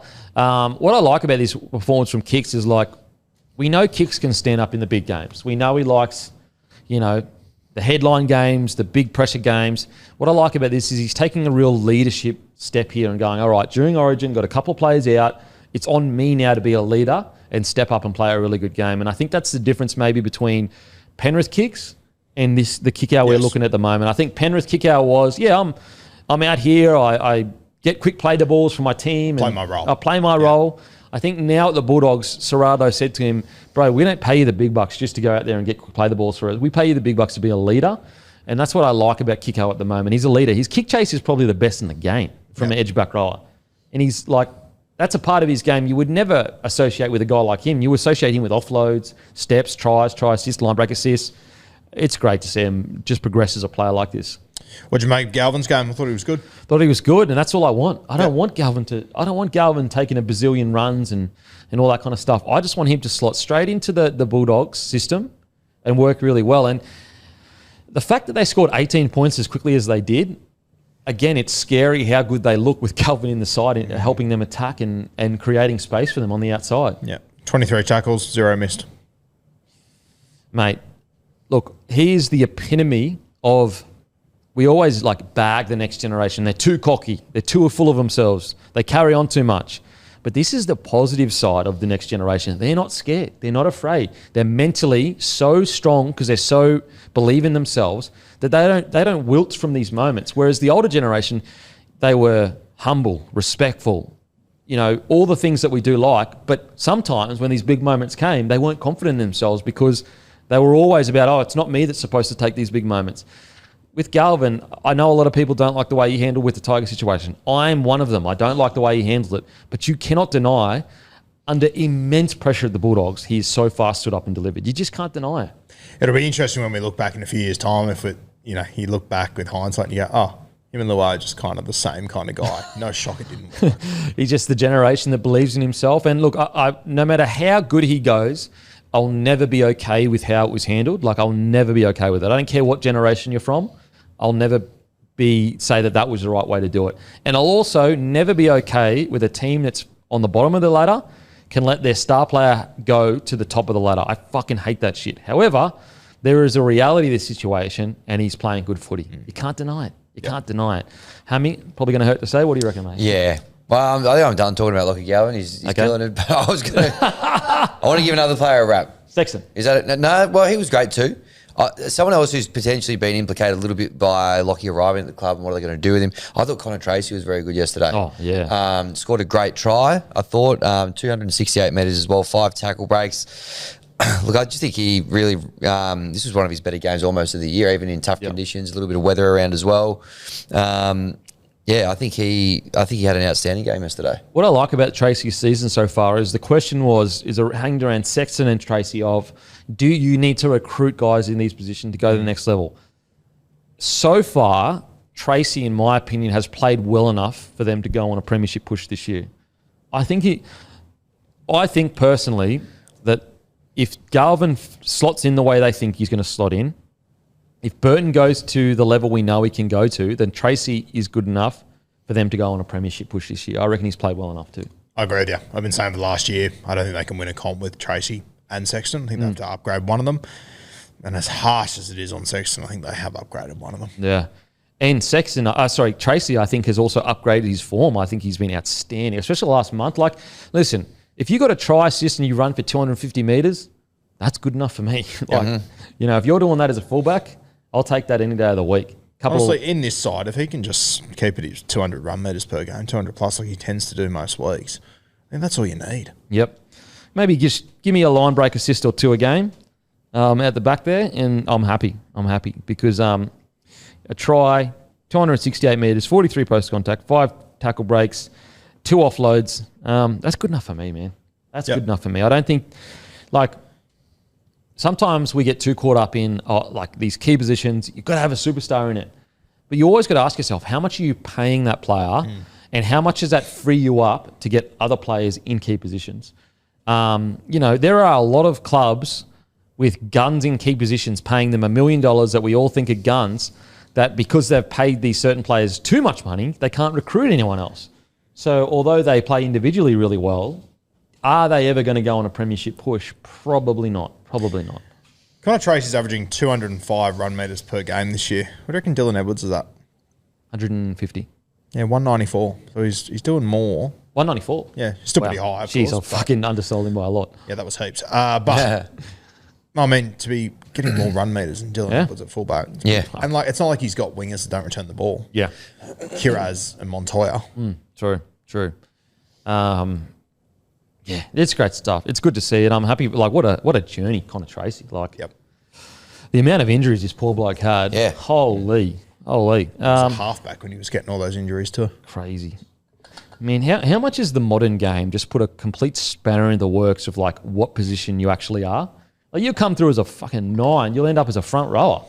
Yeah, it's wild how like in league, I'm going really off topic here, but like in league, like guys can play so many different positions, make a fist out of it. Like I was having breakfast on the weekend and Taniela Tupu sat next to me, the Wallabies front row. Yep. He's one of the biggest humans I've ever seen, but I was looking at him going, I actually don't know where. I don't think he'd fit in league. I think you're actually, too big. I think you're too big for league, whereas our guys can play multiple positions. Yes, mental. Absolutely mental. It's crazy how it all, like even, whose stats was I reading out before that had played just about every position we spoke about earlier? In the Randall. show? Randall, like Yeah. He played front row, halfback. Like, what? 6 hooker, like he'd done it all, Yeah, and all at a high click. Bronson Sherry continues his great form. 2 try assists, 20 runs, 135 metres, 3 line break assists. Isn't he just like the Bulldogs have nailed Sherry because they gave him a lifeline. So obviously he owes them to a degree. So he's not going to break the bank initially, but they've got this like gun centre that continues to deliver high quality performances. Probably, what do you reckon? 400k, 500k max? Yeah, probably. Like, whereas, you know, if you took away his history, and let's say he just rocked up this year and played the way he was playing, he'd be this boom centre that's demanding probably 700k on the open market right now. But because they've got this guy and he owes them a little bit, you know. Well, mate, it's his history that makes him so good, what he's learned. And also, mate, got to keep his body fresh for 4 years. That's enormous. What's great? He's still, 24 or something like that? He's still so young. But he hasn't put his body through the ringer like everyone else in this competition. You know what the sad thing about it is like, you almost want to shake him and be like, mate, you didn't need that stuff. Like, it was all in your head. Look how good you are. I don't think you'd need to shake him now. I think he's well aware. Well aware of it. Yeah. But yeah. I guess like... It's tough when you think about it. What he lost. Big picture. Yeah, like, you know, he's always going to be tarnished with that brush no matter what he does to try and, you know. Yeah. Like, just remind yourself how good he was at that age. The Sharkies let Josh Morris leave. Yeah. Because they had him. Yeah. And he went on to... Did he? No, Beamos won the premiership. So, yeah, really good for Bronson Sherry that he's playing as well as he is. And, yeah, geez, I'm sure he looks back and goes, who was I surrounding myself with to convince me that I needed this shit? Outside of that, we've spoken about it a little bit, but, mate, what a game from Sexton. Like, jeez. You know, one thing that's always going to be true and undeniable, no matter how much we, I guess, feel sorry for players or, you know, it's harsh or whatever, pressure on positions wins your premierships, or at the very least, it makes you a great footy side. You need pressure on positions. And I think there are some sides, like Sharkies I think is a bit of a good one. There's not really that much pressure on positions. They've got this really good starting 17. There's pressure maybe on the bench to a degree, but outside of that, there's not really that much pressure. Yeah, I think the big difference with the Sharkies is that, and you know, it's double-edged sword. I think they know that Fitzy backs them so much that like the Sharks sort of need them. Whereas I think the Bulldogs, mate, if I was in this team and I had a few weeks out, like it doesn't matter who's not playing. It doesn't like Jacob Preston came back in on the weekend. Like I forgot he wasn't even playing previously. But he was like fringes of Origin chat. Like remember how good Jamin Salmon was when he's been out for a few weeks. It hasn't impacted them in any way. Kurt Mann's not there. It hasn't impacted them. Yeah. They just have dudes that just step up and play new roles. Yeah. Like even when Blake Taff came on yesterday, like I'm not the biggest Blake Taff fan in the world, but now that he's in this Canterbury, I look at him run and I go, oh no, that'll be fine. He'll do a job. Yeah. I think Broncos struggle from that for a little bit, like pressure on positions. Yep. You know, they get told constantly how great they are on paper and they should be doing this, that, next thing. And it's actually, ironically, you know, by dropping Selwyn, it's Michael Maguire sending a message of like, mate, I'm willing to drop. Yeah. First of all, Turpin's haircut. One of the great shit chops I've ever seen. Holy.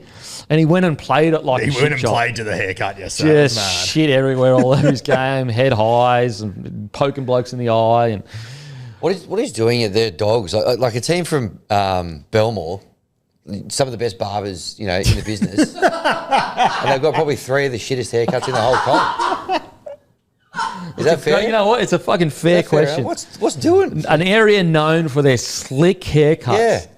Getting a haircut once a week to stay fresh. And you got Turpin letting himself down. I mean, Galvin, we've spoken about that one ad nauseam. I mean, to be fair, he did come from the Tigers. Yeah, but he got it. Hey, he never was photographed in any Tigers kit with that haircut. As soon as he went there. And then, look, I love him as a player, but Jacob Preston's in the same basket, isn't he? And Man's haircuts, it's there or thereabouts. Yeah, or at least it's like there's a bit more, like he hasn't tried to go for the real like skin fade into the mullet at the top. So, I don't know who's in, like their coaching staff have been impeccable, but whoever's leading the charge on the haircuts needs I need to have a chat. Maybe they need to go in the market. Yeah, someone.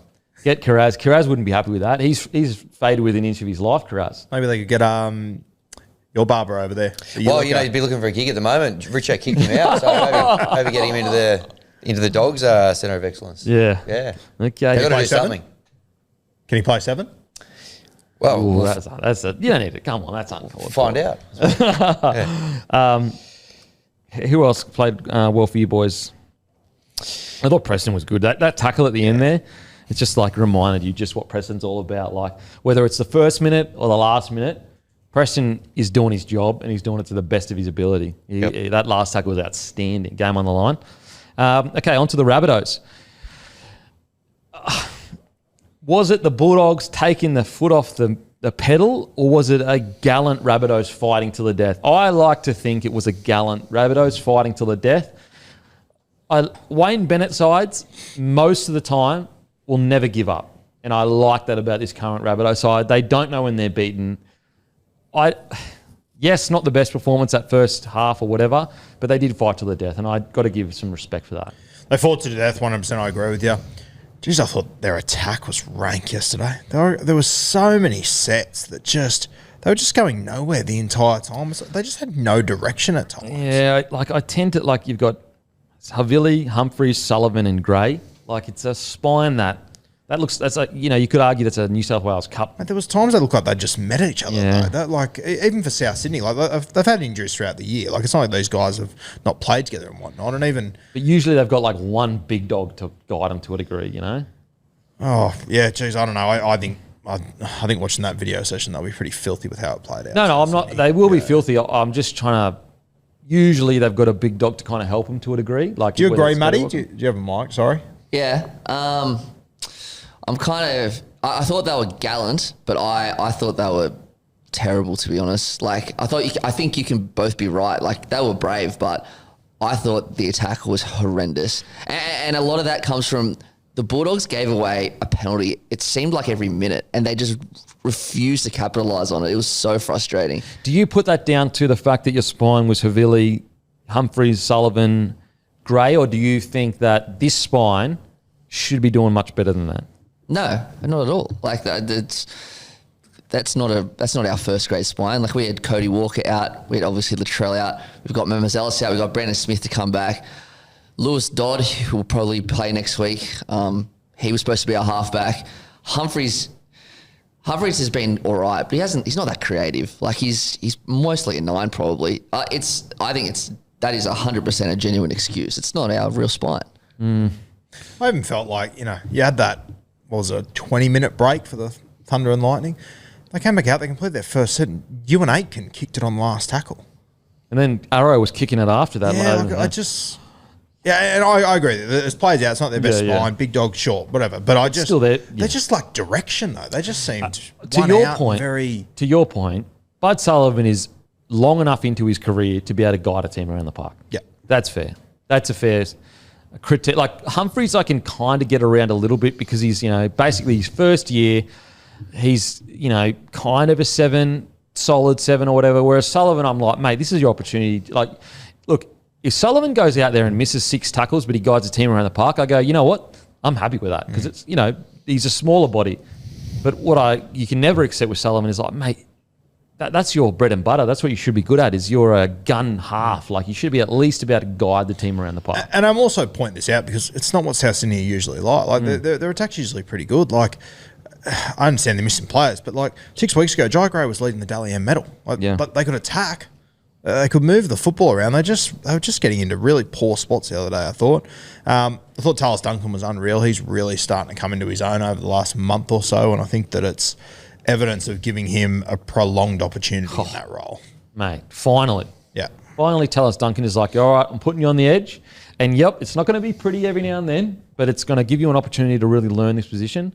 And we're finally seeing the dividends of it. He's like impacting games. He's line break assists, line breaks. What do you reckon, matey? I just found this stat. Check this out. Average set distance from the Rabbitohs yesterday was 28 metres. I don't think I've ever seen it that low. That just shows you how good the line speed of the Bulldogs is. Like the fact that you can only make 28 metres a set. Yeah, but I think they had no direction at all. They were like I was watching their sets going, I don't even know if they understand what they're trying to do with these sets.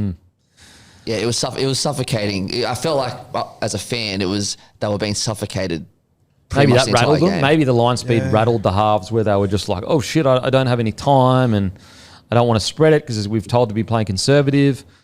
But, yeah, look, I just like the fact that they've got heart. How many teams do we watch? They just go to water and you go, fuck. What the hell happened there? Whereas at least the South hung in there. 100%. They had no right to be in that game whatsoever. No right whatsoever. Like they are full of ticker, South Sydney. There's no denying that. Do you know much about Ryan Gray, Matty? Nah, not really. He's a big hooker. Yeah, big hooker.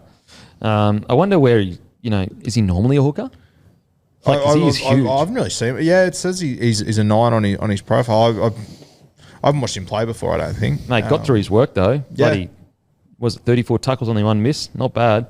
Yeah, he's played most of his lower grades at hooker and bench. Think.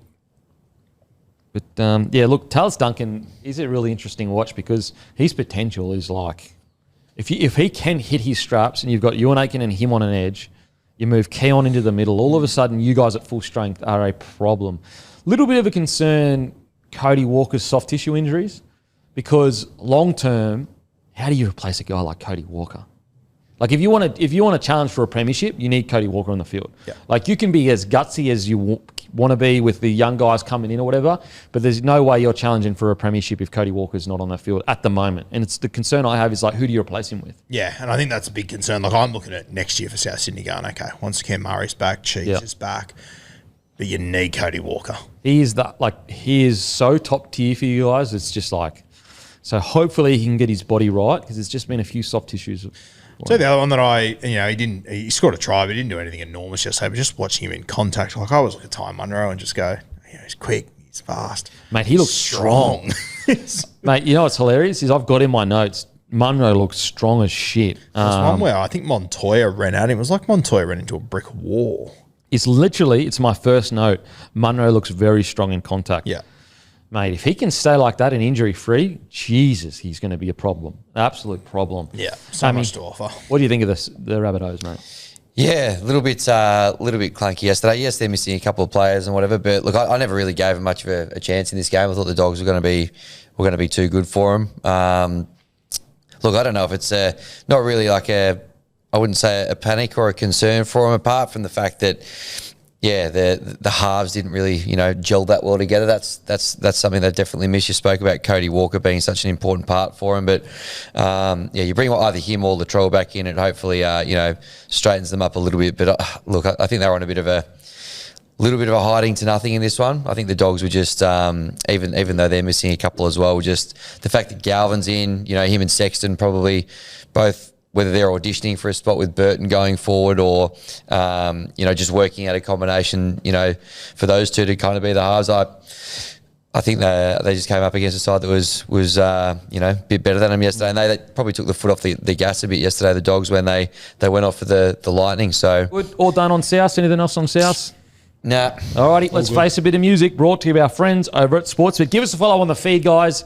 The bet copy's going crazy, having a great time. Very close on the weekend, actually. Had quite a few multis go very close. Now, I know every punter says that, but look, I did, so it is what it is. Yeah, and looking forward to, obviously, Stanley Cup Game 5. Big one for you on the feed as well. I'll be watching that with bated breath. Are you thinking another 6 league NHL multi for that one, or a few more, a few less? You know what? I'll let the punter go to my feed, wait for the bet when it comes up. I'm not going to spoiler alert any of that. Okay. Yep. You'll be close regardless. listen, if you want some good fucking insight into hockey, follow the feed. Sounds Going to good. give that shit away for free, mate.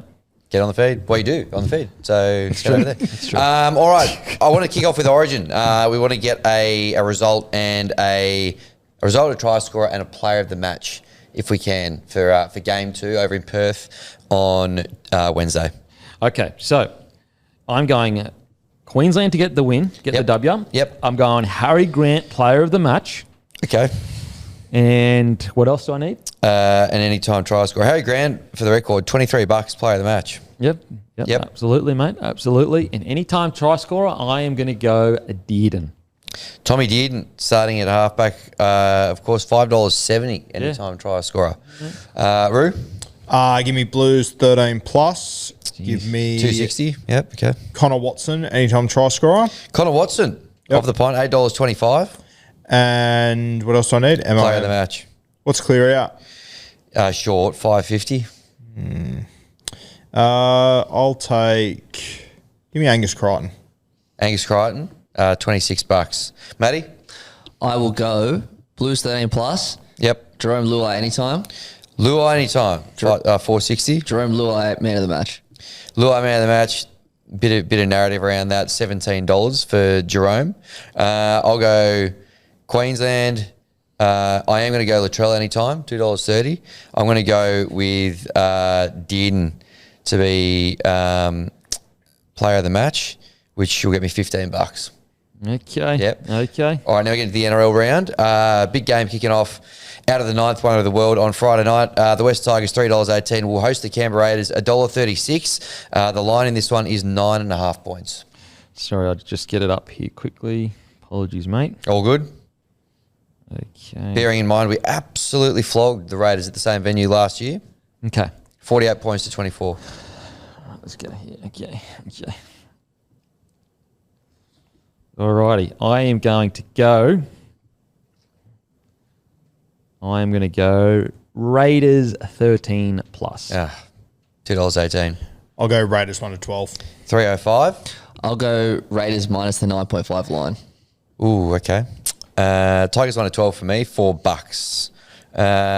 Then we're on to Saturday, 3 p.m. The Warriors, $1.25, host the Panthers, $4. Can you believe that? Yeah, look, I'm just going to go big swing. I'm just going to go Panthers. You know what? I'll go Warriors 1 to 12. 320. Yeah, I'm Warriors 1 to 12. Yep. That's juicy. Give me Warriors minus 12.5. Okay. I think I'm going to go the Panthers head-to-head at $4. It's a bloody decent price, Yeah. isn't it? Look, I just think maybe they'll have their Origin. Actually, will they? They're not playing. No, they're No, not. they're not going to. Because it's all the way in going from Perth to Auckland. All right. With that in mind, I'm probably going to go Warriors 13 plus. $1.90. Dolphins $1.30 host the Knights, $3.56. The line is 9.5 points. We're on Knights 13 plus. Geez, $10. Great value. Great value. Dolphins put 50 points on the board 2 weeks in a row. Yeah, but like they have been relatively inconsistent at times with Dolphins. Okay. They've had games where they've struggled. KP, he's there. There's a Noman right there for you, mate. What'd you go Knights 13? What'd you say? Yeah, it's $10. Yeah. Like obviously I don't think that's happening, but the $10 is worth it. Fuck. Dolphins 1 to 12. 285. Dolphins minus 9.5. Yeah, $1.82. So Matty's going all the one at 190s, eh? He's found his rhythm. Yeah. Okay, I see what's going on. I'll go Dolphins minus 9.5 as well. Rabbitohs $3.73 host the Storm, $1.28. You know what? That is really smart punting when you think about it. Now that I've thought about it, because the guys that are making the odds, they're usually like they're bang on usually. They're pretty and good. So if you're just going on 190 every game, you're actually probably going to land like you're basically going with the market. That's a good play. Well, the line was 5.5 points in the Cowboys Dolphins game on the weekend. So if you back Cowboys plus 5.5, they didn't get it that right on that occasion. Yeah, so, listen, they sometimes get it wong, but yep. obviously. 10.5 is the line in the Rabbitohs Storm game. Okay, Matty, I see what you're doing here, Matty. You fucking sneaky little fuck. What are you doing here? Sorry. Yeah, Rabbitohs. Sorry, where are they? I'm Rabbitohs gonna go- $3.73, Storm $1.28, 10.5's the line. We reckon like Munster and Harry back up here. Yeah, look, I'm gonna go Storm minus 10.5. Yep. I'm going to go Storm 1 to 12. 290. Rabbits with the start. Okay. Actually, can I change mine, please? Yes, go on. Storm 1 to 12. 290. I'll go Storm minus 10.5 for me. Broncos $1.50. Host the Sharks $2.58. Disrespectful, as Roo said at the top of the show. 4.5 is the line. Broncos head to head. Just going a bit $1.50. Don't want to shake the boat, mate. I'm just gonna lean into hoping the Broncos are still frauds and go Sharks 13 plus. $6. Christ. I'll go Sharks plus 4.5. Yep, I was going to go Sharks head to head. $2.58. I'll take that. Roosters $1.44 host the Cowboys. $2.82. 6.5 points is the line on Sunday at Allianz. I'm just going to go Roosters head to head. $1.44. Some safe punning. Jeez. I'll go Cows 1 to 12. $3.90. I'll go Roosters minus 6.5. Yeah, I'll do that as well. Roosters minus 6.5. Then to bring us home, we've got the Eels. $2 host the Titans, $1.85. 1.5 is the line. Jesus, No Mitch Moses. who knows? Jeez. This is a who knows game. I'll go Titans 1 to 12. 3.05. I will go Para 1 to 12. 3.25. I'll go Titans 13 plus. Me too. $3.80. I don't think they're going to grind them out. They're either going to smash them or they will get smashed. That's how they roll. Oh, there you go. That's Face and Music brought to you by our friends over at Sportsbet. As always, a massive thank you to Sportsbet. Make sure to give Volk in the Blues camp a view. Yep. Stay tuned to the Sportsbet channels. And as usual, we'll all go fuck ourselves. Thank you. Imagine what you could be buying instead. For free and confidential support, call the number on the screen or visit the website.